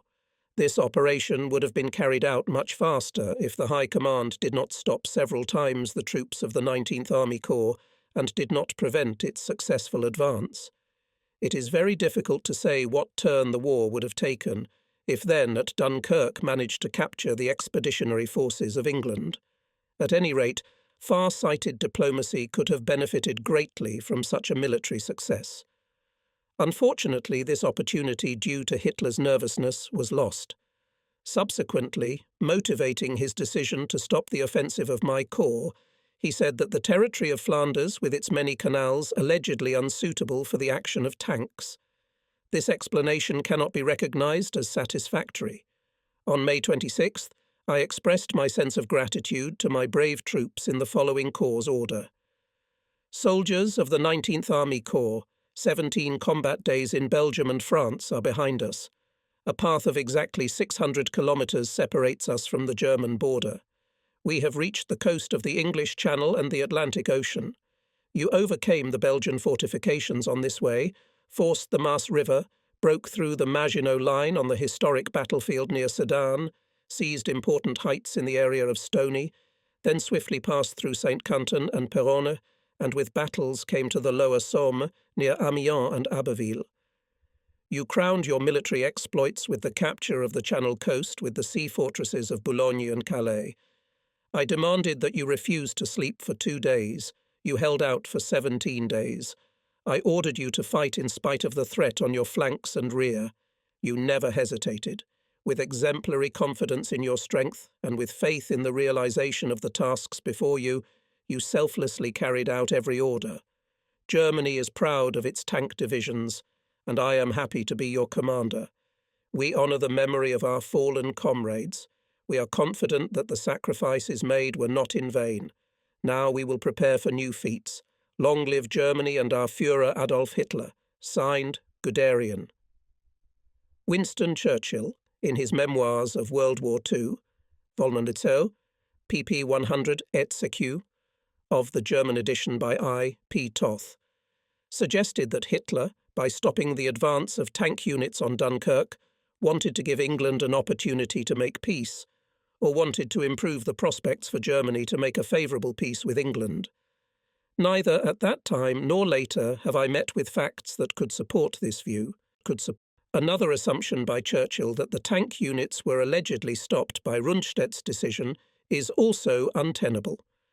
As a participant in these battles, I can assure that although the heroic resistance of Calais deserves all recognition, but it had no influence on the course of hostilities at Dunkirk. On the contrary, it is correct to assume that Hitler and above all Göring believed that the superiority of the German Air Force is quite sufficient to prevent the evacuation of British troops by sea.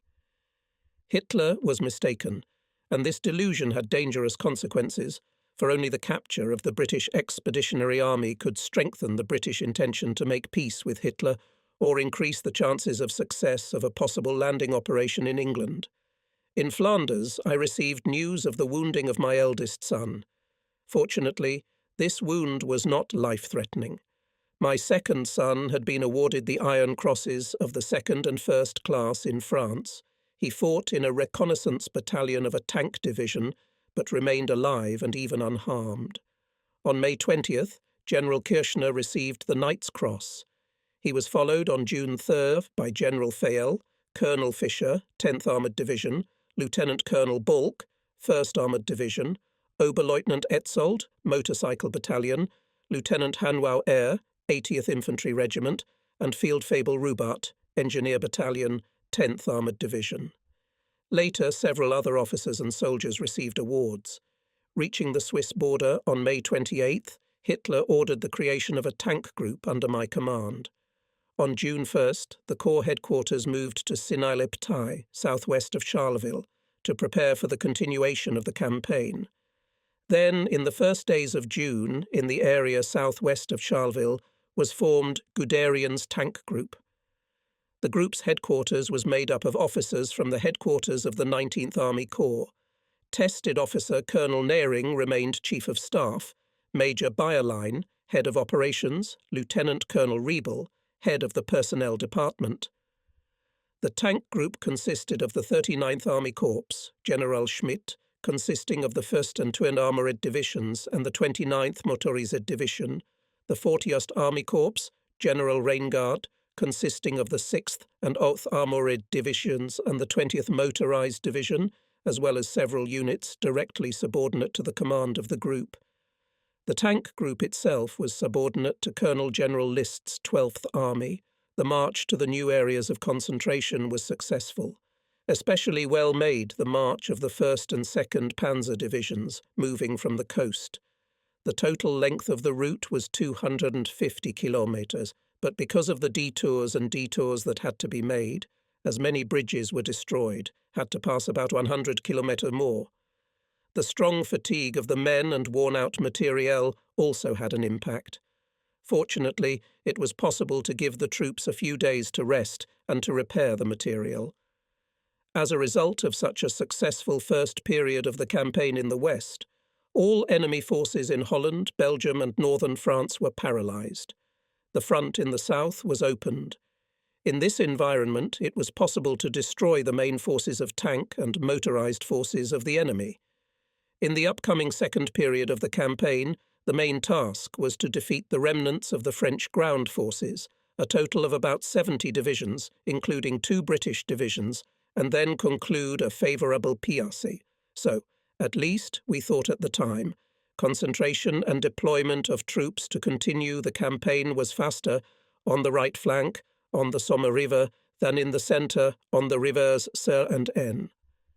Therefore, the offensive Army Group von Bock could begin as early as June 5th, while the offensive Army Group von Rundstedt scheduled for June 9th. Acting as part of the Army Group von Rundstedt, the 12th Army was tasked to force the river Aisne and the Aisne Canal between Château-Porcienne and Attigny, and then move in a southerly direction. The forcing of the river and the canal running parallel to the river at 8 points was to be carried out by infantry corps. After the creation of pre-bridge fortifications and building bridges, tank divisions of my group were to go on the offensive through the fighting order of infantry, to go on the operational space and, depending on the situation, to move either to Paris or to Langres or to Verdun. I was assigned the task of reaching the Langres Plateau, where I was to receive orders for the subsequent offensive. I asked the commander of the 12th Army to allow me to advance divisions forward to the designated places of crossings and independently force the Aisne. I was afraid that during the passage through the fighting order and the rear of the infantry corps with their large wagons on the roads will create traffic jams, which could hamper the management of divisions. But the commander wanted to keep the armoured divisions to complete the breakthrough, and therefore rejected my request. So the tank group took the initial position behind the infantry corps, with the expectation that the 4 armoured divisions to cross the river end on 8 bridges as soon as they are completed their guidance. Both motorised divisions were to advance behind the tank divisions of their corps. The condition for the successful implementation of this plan was the successful forcing of the river by infantry corps and the creation of pre-bridge fortifications. On June 8th, the command post of the tank group was transferred to Baigny. On June 9th, the first day of the 12th Army offensive, I went to the observation post, located slightly northeast of Rethel, to personally observe the advance of the infantry and not to miss the moment of the performance. After staying at the observation post from 5 to 10 o'clock and not noticing anything, I sent my officers to the nearest bridge in the infantry lines, ordering them to find out whether they had succeeded in forcing the river Aisne. By 12 o'clock I received a combat report from the Rethel front, which stated that the offensive in the Rethel section had no success. My observers from other parts of the front reported that only at Château-Porcienne managed to create a small pre-bridge fortification depth of 1 to 2 kilometres.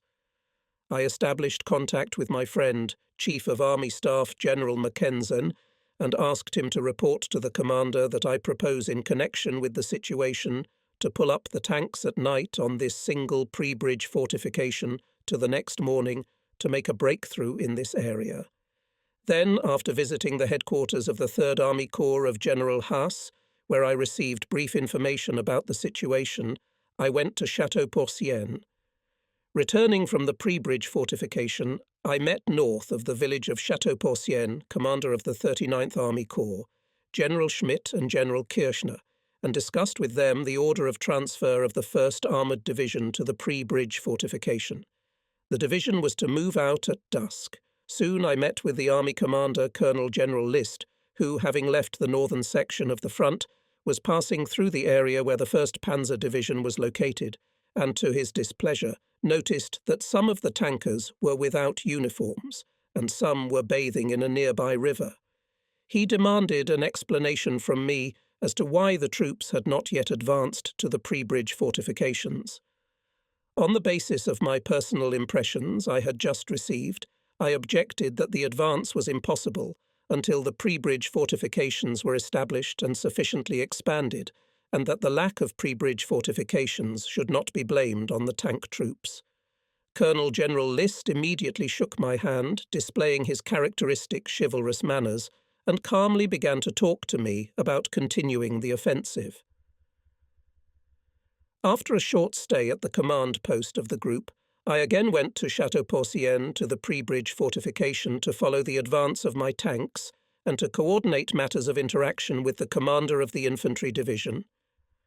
I met General Loch, 17th Infantry Division, there and coordinated the implementation of the plan.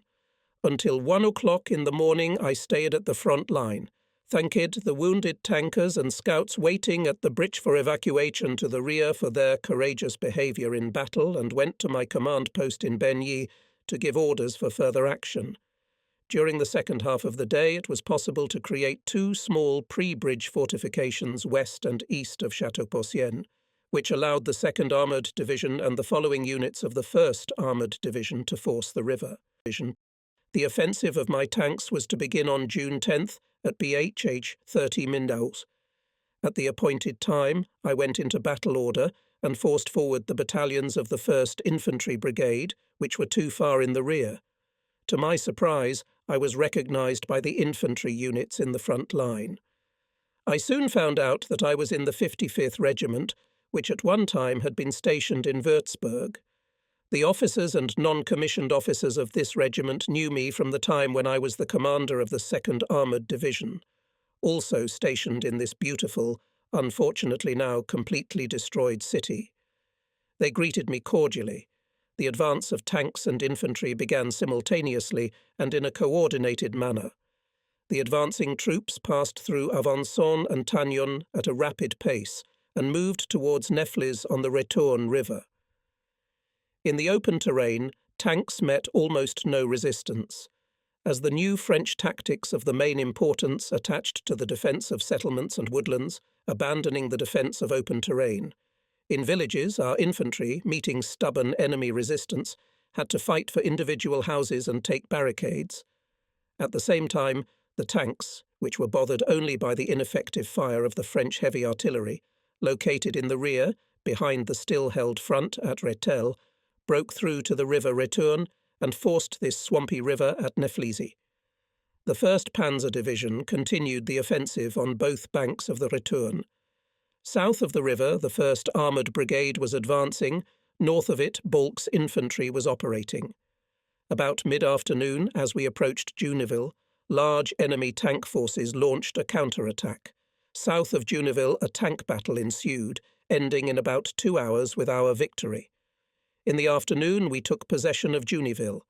During the battle, Balk personally captured the French regimental banner. The enemy withdrew to La Neuville.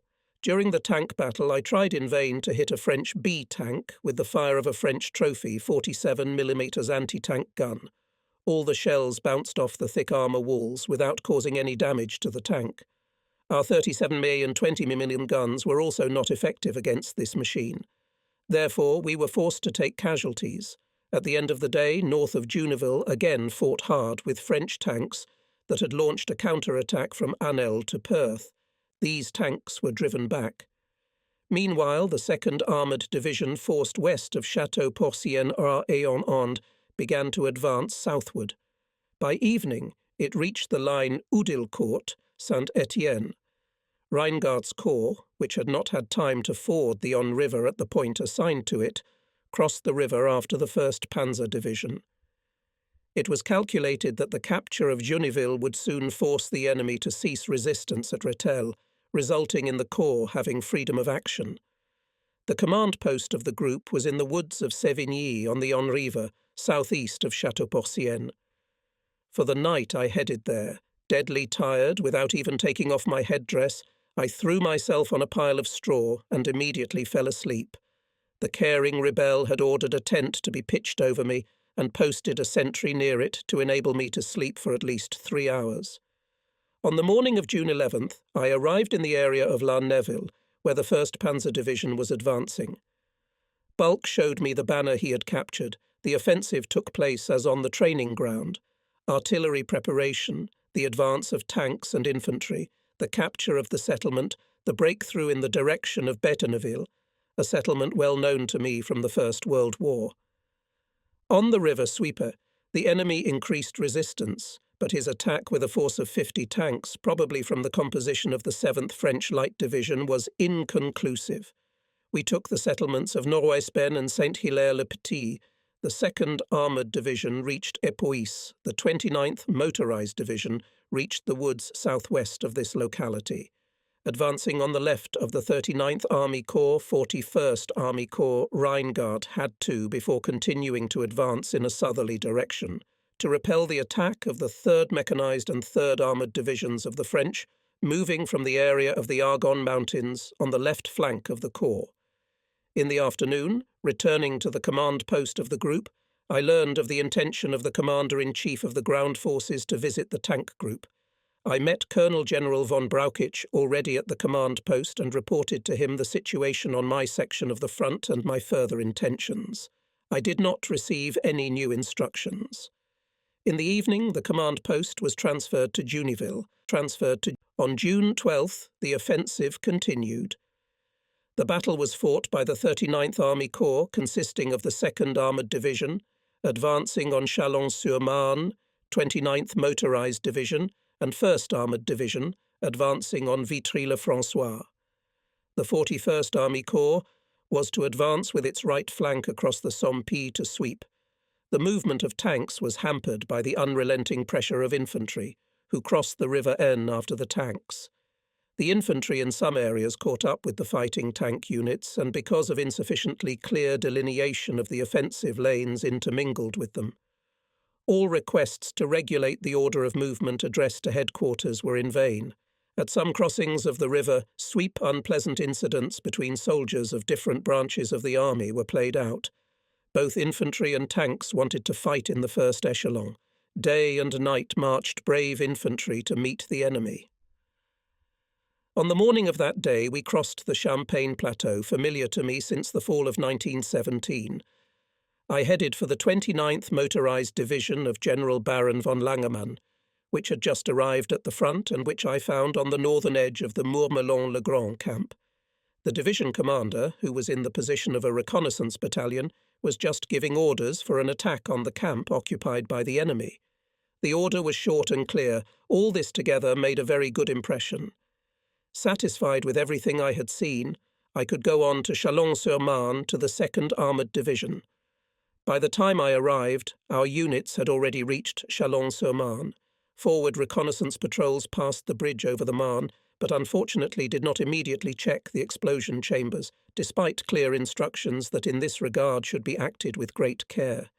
And just as our soldiers were about to cross the bridge, it went up in the air.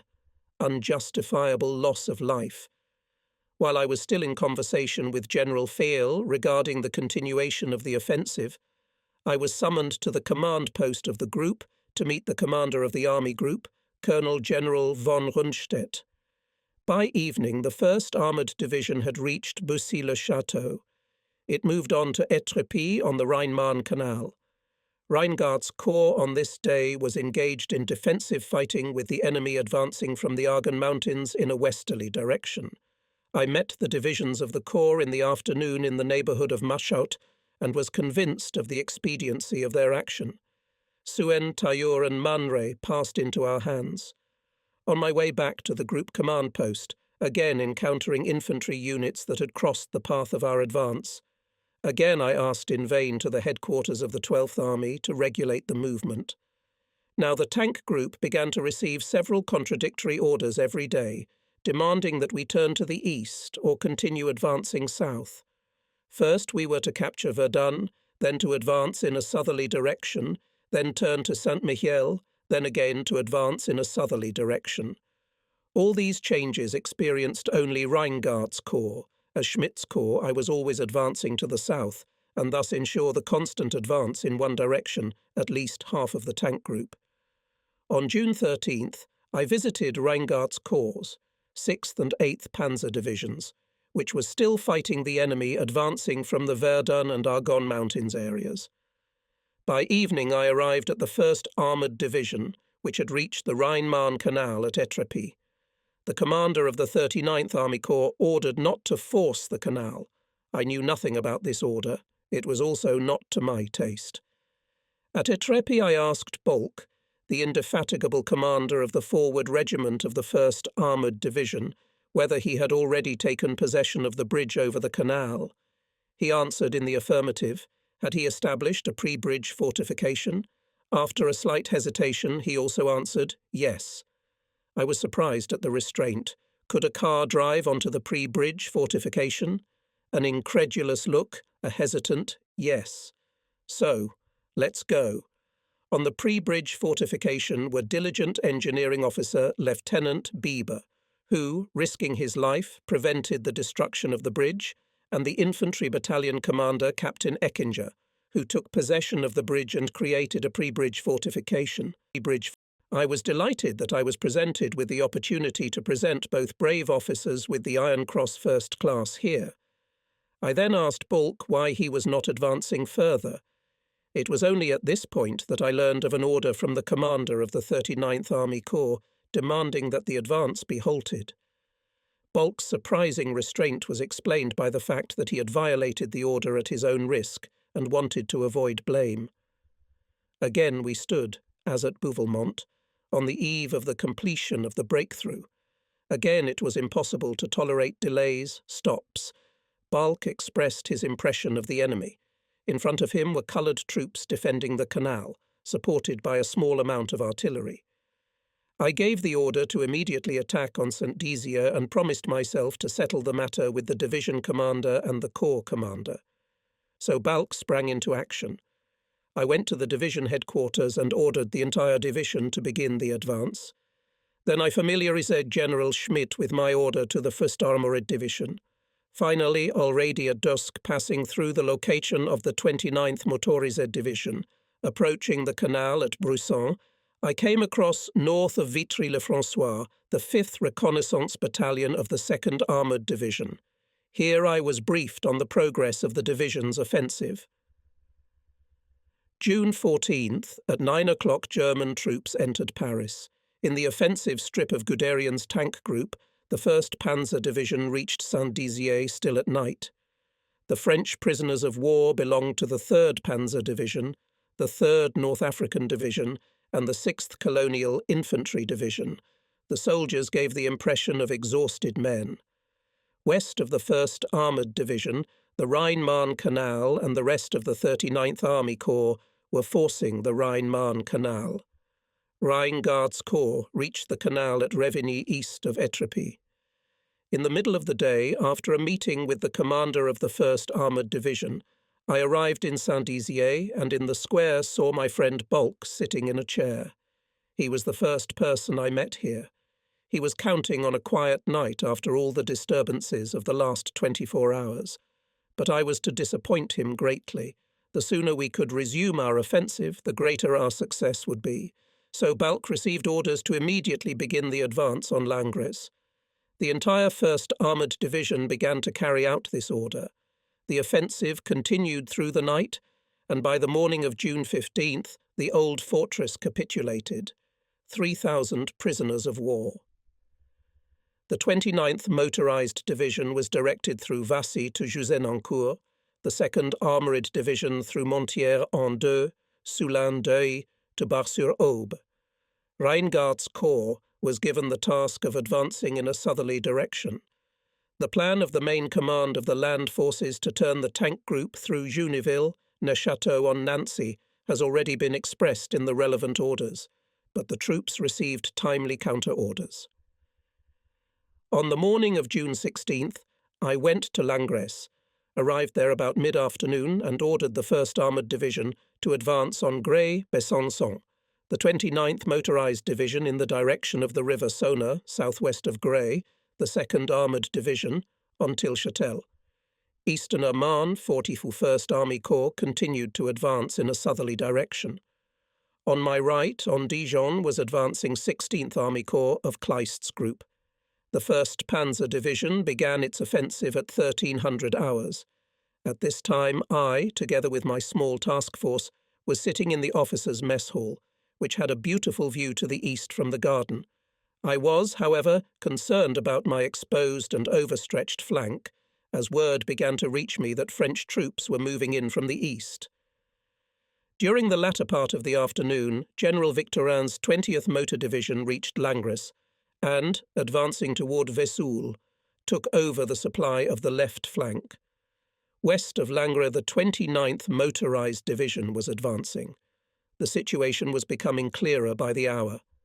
Until the evening were captured Bar-sur-Aube, Grès, Bar-le-Duc. In the fighting for the town of Grès, its commandant, General de Curzon, was killed. In the evening, the command post of the group was transferred to Langres. I did not receive an order from the General Command of the Land Forces on the further tasks of the tank group and sent a liaison officer of the General Command, who was attached to my headquarters, by airplane to the headquarters of the General Command to report my intention to continue the offensive towards the Swiss border. We stayed in Langres in the homes of friendly people and after extremely strenuous recent days enjoyed every comfort. On June 16th, the 1st Armoured Division succeeded in capturing an undestroyed bridge at Kitta, north of Gray, and crossed the Saône. Our airplanes bombed this bridge for several hours in succession, delaying the crossing of the river. These were, in all probability, the planes of Leeb's army group, but we were unable to establish communication with them and explain their mistake. Fortunately, there were no losses. The 39th Army Corps reached in the middle of the day the line Besançon à Vannes, the 41st Army Corps, sending its armoured divisions behind the 20th Motor Division, seized the towns of Port-sur-Soya, Vesoul, and Bourbon-les-Bains. Thousands of prisoners were taken, among them Poles for the first time in this campaign. In Besançon, 30 tanks were captured. On June 17th, Colonel Nering, my indefatigable Chief of Staff, gathered on a small terrace between the headquarters room and the wall of the old fortress, all the officers of the headquarters to warmly congratulate me on my birthday. He was happy that he could relate his congratulations to the report of the withdrawal of the 29th Motorized Division to the Swiss border. This success was a very great joy for all of us. I immediately went to this division to congratulate the brave troops on this momentous occasion. About 12 o'clock I arrived at Pontarlier to General Baron von Langemann, having overtaken on my long journey the main forces of the division, which continued to advance. Everywhere the soldiers congratulated me joyfully. On my report about the exit to the Swiss border at Pontarlier, Hitler responded with a request. "Your report is based on a mistake. It means, in all probability, Pontarlier on the River Saône." Only my reply, "There is no mistake. I myself am at Pontarlier on the Swiss border," reassured the incredulous High Command of the Armed Forces. A visit to the frontier followed, where I talked with some brave chiefs of reconnaissance groups, to whose tireless activity we owed valuable information about the enemy. Among them was the extremely energetic Lieutenant von Bühnau, who unfortunately later had to give his life for Germany. From Pontarlier, I sent a radiogram to the 39th Army Corps, ordering an immediate turn to the northeast. The purpose of this advance was to establish communication with General Dolman's 7th Army, which was advancing from the Upper Alsace area, and to cut the communications linking the French troops concentrated in Alsace-Lorraine with France. This difficult 90-degree turn was made with the precision characteristic of all manoeuvres of my armoured divisions. Although, according to orders, the division's routes of movement overlapped, nevertheless the march was accomplished without difficulty.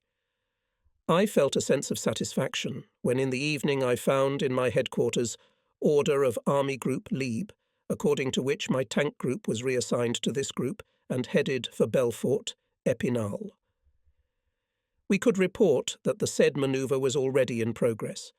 6 years later, while in Nuremberg prison, I found myself in the same cell with Field Marshal Ritter von Lieb. One day, in that gloomy place, we had a conversation about 1940. Field Marshal Ritter von Lieb could not understand how I was so suddenly quick to carry out his order to attack Belfort Epinal, and I had to give him an explanation. The coincidence of the operational views of the commanders of the tank group and the army group led to the adoption of the same decision. Dining at headquarters, located in the picturesque village of Avanay near Besançon, above the valley of the River Oak, I had the good fortune to see my second son Kurt, who a few days before had been transferred from the reconnaissance battalion of the 3rd Panzer Division in the convoy battalion of headquarters. Taking advantage of his business trip, he stopped by to see me that day. Around midnight I received a call from Major Wenck, Chief of Operations of the 1st Armoured Division, reporting that the division had reached Montbéliard, thus reaching the objective indicated to it by the 39th Army Corps. Wenck continued that the division still had sufficient fuel to continue the offensive. Since he could not contact the corps commander, he decided to appeal directly to me to ask permission to continue the offensive at Belfort. It goes without saying that he received the desired permission, for I had in no way intended to make a halt at Montbéliard. Probably some accidental circumstance forced the 39th Army Corps to stop the divisions not at Belfort, which was specified in my order as the final object of the offensive, but at another intermediate point. At the decisive moment, the Corps headquarters was changing its location, and so the division could not contact it. It was a story of a traffic ticket to the terminus. The moment of surprise was fully utilized. After a short rest, I headed for Belfort on the morning of June 18th. Between Montbéliard and Belfort, along the highway, stretched French motor convoys that had already capitulated to our troops. Among them were many heavy artillery. At the entrance to the old fortress were thousands of prisoners. However, there were no German military flags on the forts, and shots were still coming from the city. In Belfort, in a deserted and quiet square, I stopped a liaison motorcyclist from the 1st Armoured Division and asked him to escort me to the division headquarters. The nimble young man escorted me to the Hotel Paris, where the division commander was. There I was met by Wenck. My appearance at such an early hour greatly surprised him. He reported my arrival to the commander, who was taking a bath. I well understood the desire of the officers of the headquarters to clean up after the fever of the last few days, and used the time before Kirchner's arrival to sample the breakfast prepared for the captured French officers. I then ordered a report of the situation. The division had taken possession of only a part of the town, and the forts were still in French hands. Negotiations were begun, but only the troops occupying the barracks agreed to surrender. The garrisons of the forts refused to surrender without a fight and were attacked by our troops. The division created a battle group to take possession of the forts and the fortress, and in the middle of the day began their assault. The first to fall was Fort Basse-Perche, then under me surrendered Fort Haute-Perche and the fortress. The method of taking possession of the fort and forts was quite simple: a short fire raid by the artillery of the 1st Armoured Division, then an advance to the fort by Eckinger's infantry battalion on armoured personnel carriers, accompanied by 88 mm anti-aircraft guns, which stopped against the fort's throat. The infantrymen approached the glacis without casualties, dismounted from the vehicles, crossed the ditches and climbered the rampart. The anti-aircraft gun was firing at the Gorge at this time. We then demanded from the enemy the surrender of the fort. The swiftness of the assault forced the enemy to capitulate. As a sign of complete surrender, our military flag was hoisted over the fort, and the assault group proceeded to capture the next fortification. Our losses were quite insignificant. Other units of the 1st Armoured Division under Colonel Nettwig reached this day Giromagny, north of Belfort.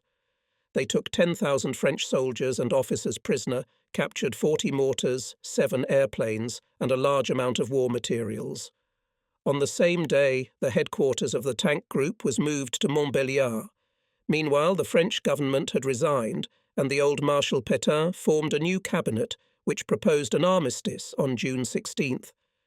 Henceforth, our main task was to establish communication with General Dolman and to close the ring around the enemy's forces in Alsace-Lorraine.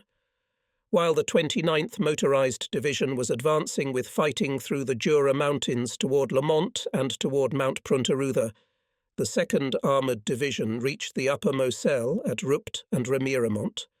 General Kempf's 6th Armoured Division took possession of Epinal. The fighting for Epinal was much like the 1st Armoured Division's fighting for Belfort. In each of these fortresses were captured 40,000 prisoners. The advance units of the 7th Army operating in Upper Alsace reached Nieder-Asbach, south of Senheim.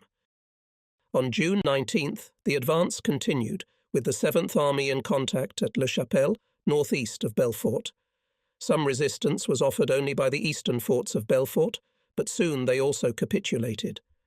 Parts of the 1st Armoured Division stormed El César, Bellepin and Ballon de Servan, and at midnight took possession of Thillot. the 2nd Armoured Division captured the fort of Rueil-sur-Moselle. In the Vosges began the offensive with a broad front. The infantry divisions of the 1st Army Corps advancing from the north to Épinal had to be suspended, as their further advance would cause congestion on roads already clogged with tank units. The infantry, who also wanted to take part in this campaign, sharply expressed their dissatisfaction to the group command. I immediately sent by airplane my Chief of Operations, Major Bayerlein, to Colonel General Ritter von Leeb to explain to the latter the reasons that prompted me to stop the advance of the infantry divisions. Major arrived at the general just in time to prevent an explosion of anger of the commander. The headquarters of the tank group was moved to the old resort place in the Vosges, Plombières, known even to the ancient Romans. Here we had a good 3 days. The resistance of the French was completely broken. June 20th fell Cournemont, 21, Busan in the Vosges. The 2nd Armoured Division reached Saint-Amé and Le Tauly. The 29th Motorized Division reached Delle and Belfort. We took about 150,000 soldiers and officers as prisoners of war. When counting the prisoners of war between the generals of Army Group 6, a dispute arose, which was terminated by the straw decision of Colonel General Ritter von Leeb, who recognized my figure of prisoners of war, 15,000 correct, and in addition made a flattering comment to me that without the encompassing manoeuvre of the tank group through Belfort, Épinal, the total number of prisoners of war would have been much lower. The total number of prisoners of war of the tank group after the forcing of the River Aisne was 250,000. To this should be added a large amount of equipment. On June 22nd, the French government concluded an armistice. The terms of the armistice were not at first communicated to us. On June 23rd, after passing through the gorge and over the Kaisersberg mountain in the Vosges, I sought out General Dolman at his headquarters, at Colmar, Alsace. I saw again the places where I had spent my childhood. My headquarters was soon transferred to Besançon and housed first in a hotel, then in the French Corps headquarters building. I took advantage of the end of hostilities to thank my commanders and staff officers for their hard work and combat exploits. Our cooperation had been perfect. The brave troops had carried out the arduous tasks assigned to them with the greatest devotion. Truly they could be proud of their successes. On June 30th, I bade them farewell with the following order. Guderian's Group Besançon, June 30th, 1940. Orders for the tank group. At a time when the Guderian Group is changing its organizational composition, I wish to bid a heartfelt farewell to all headquarters and troops who are leaving the group and going to other tasks. The victorious march from the Aisne River to the Swiss border and the Vosges will go down in history and remain in it as a heroic example of a breakthrough made by mobile troops. I thank you for this feat, which was the perfect culmination of my struggles and aspirations for a whole decade. With the same enthusiasm and with the same success, continue to fulfill new tasks until the final victory of the great Germany. Heil Führer, signed Guderian Armistice.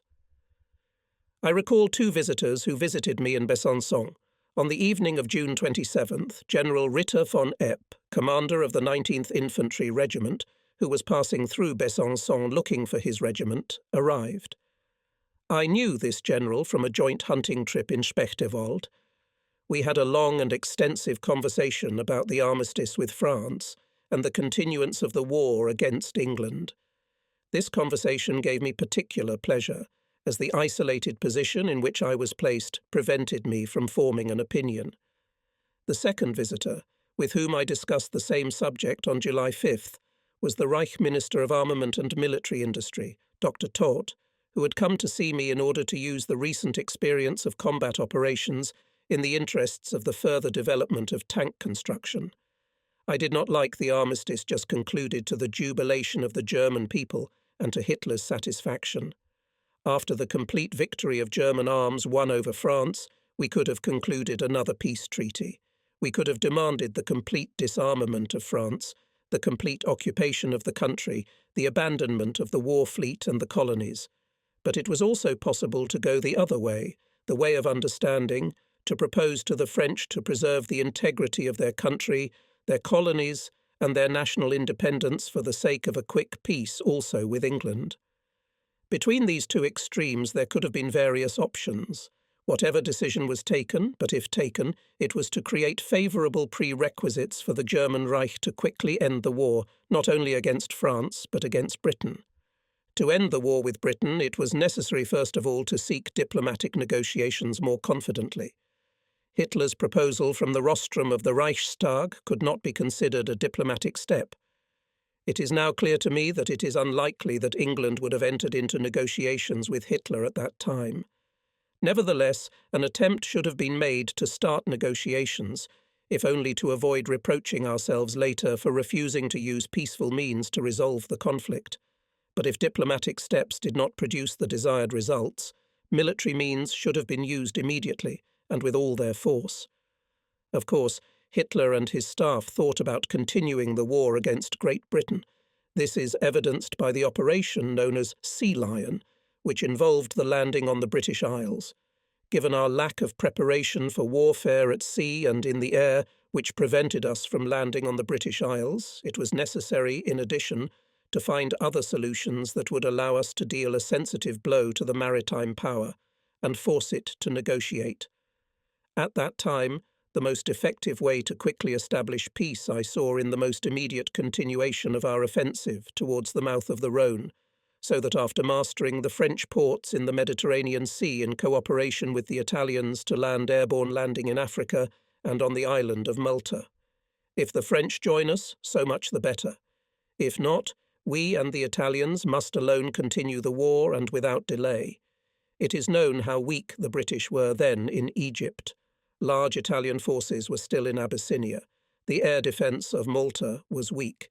It seemed to me that everything spoke in favour of continuing our operations in this direction.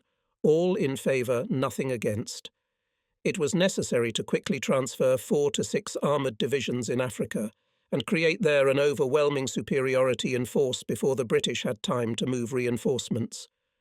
The results of a German-Italian landing in North Africa in 1940 would have been much more favourable for us than in 1941, after the first defeat of the Italians. It is quite possible that the distrust Hitler felt toward the Italians kept him from moving the war to Africa. But it is even more likely that Hitler, being a prisoner of purely continental views, did not realize the decisive importance of the Mediterranean area for the British. In any case, I heard nothing more about my proposals, and only in 1950 learned that General Ritter von Epp still found it possible to communicate them to Hitler. According to the report of Captain First Rank Wenig, who accompanied Epp, Hitler refused to speak on the substance of these proposals. Staying in Besançon gave me an opportunity to familiarize myself with the Jura Mountains, and on July 1st from Montrond to see the Lake Geneva, which I knew well. I then visited Lyons to see my eldest son there, who had been wounded a second time during the Western Campaign and had received an extraordinary rank for bravery. Correct relations were established with the prefect and with the burgomaster of Besançon. Both were characterized by extreme politeness. In early July, the tank group was disbanded. Some divisions were sent to Germany, others in the Paris area. The headquarters of the tank group also arrived in the Paris area. We were supposed to prepare for a big parade in honour of the Führer, but fortunately it did not take place. While in Paris, I visited Versailles and Fontainebleau, a magnificent old castle with beautiful historical monuments. With special interest, I inspected the Napoleon Museum at Malmaison. The old, dignified director did me the courtesy of accompanying me on a tour of the museum. The explanations given by this great expert in the history of the Great Corsican were very instructive and interesting to me. It goes without saying that I took in all the sights of Paris as far as was possible under the conditions of the war. At first, I lived at the Hotel Lancaster. Then I moved to a private apartment in the Bois de Boulogne. My stay in Paris was interrupted by a meeting of the Reichstag on July 19, to which I was ordered to arrive with many other generals. At the meeting, Hitler's order was read to Awad, me the rank of Colonel General. Since the parade was cancelled, there was no reason for a prolonged stay of the headquarters of the tank group in Paris. Therefore, in early August, we were transferred to Berlin, where we were given the opportunity to rest. Meanwhile, the units that remained in France were preparing for the implementation of the Plan Sea Lion, which, however, already from the beginning were not taken seriously enough. This plan, in my opinion, was completely unpromising due to the lack of sufficient aircraft, the necessary naval tonnage, and the evacuation of the British Expeditionary Corps from Dunkirk. The two reasons given first are the best proof that Germany had no intention of waging war with the Western powers and was not secretly preparing for it. When the fall storms began in September, the Sea Lion plan was finally buried. The preparation of tank forces for Operation Sea Lion made it possible to test underwater tanks of the TUII and TIV types. By August 10th, these vehicles were already in combat readiness at the tank site in Putlos, Holsteinia. In 1941, they were used in Russia during the crossing of the Western Bug River. Based on the experience of the Western campaign, Hitler demanded to bring the output of tanks to 1,000 vehicles per month. Calculations of the Armament Department of the Land Forces showed that for this purpose it would be necessary to spend 2 billion marks and use up to 100,000 unskilled workers and specialists. Due to such enormous costs, Hitler unfortunately had to abandon his intention. Hitler further demanded that the T-3 tank be armed with the 50mm L60 gun instead of the previous 37mm gun. However, the tank was fitted with the 50mm gun, L42, with a shorter barrel. In all likelihood, Hitler did not immediately recognize why the Armament Department had decided to change the type of gun. When he noticed in February 1941 that his instructions had not been carried out, although the technical possibilities allowed it, he was very angry and could never forgive this arbitrariness to the heads of the department. Some years later he recalled it. After the campaign, Hitler had at his disposal a much larger number of tank and motorized divisions. The number of tank divisions in a short time doubled, but the number of tank units included in the division was also halved. Thanks to these measures, the German ground forces nominally had twice as many tank divisions, but their striking power, which should have been taken care of in the first place, did not increase. At the same time, the doubling of the number of motorized divisions caused such a severe strain on our automobile industry that Hitler's demands could be met only at the cost of using all available stocks of motor vehicles, including war trophies. The trophy materiel was slightly inferior to German materiel. In particular, it did not meet the increased demands placed on motor vehicles in the Eastern and African theatres of war. I was assigned to oversee the formation and combat training of several tank and motorized divisions. I had more than enough work to do.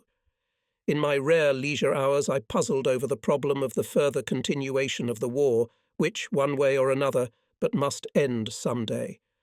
My thoughts went southward. I maintained the view I had expressed at Besançon that the end of the war against Great Britain was the most important and even the only important issue. I had no contact with the General Command of the Land Forces and with the General Staff, so I did not participate in the discussion of the reorganization of armoured forces and the problem of the further conduct of the war.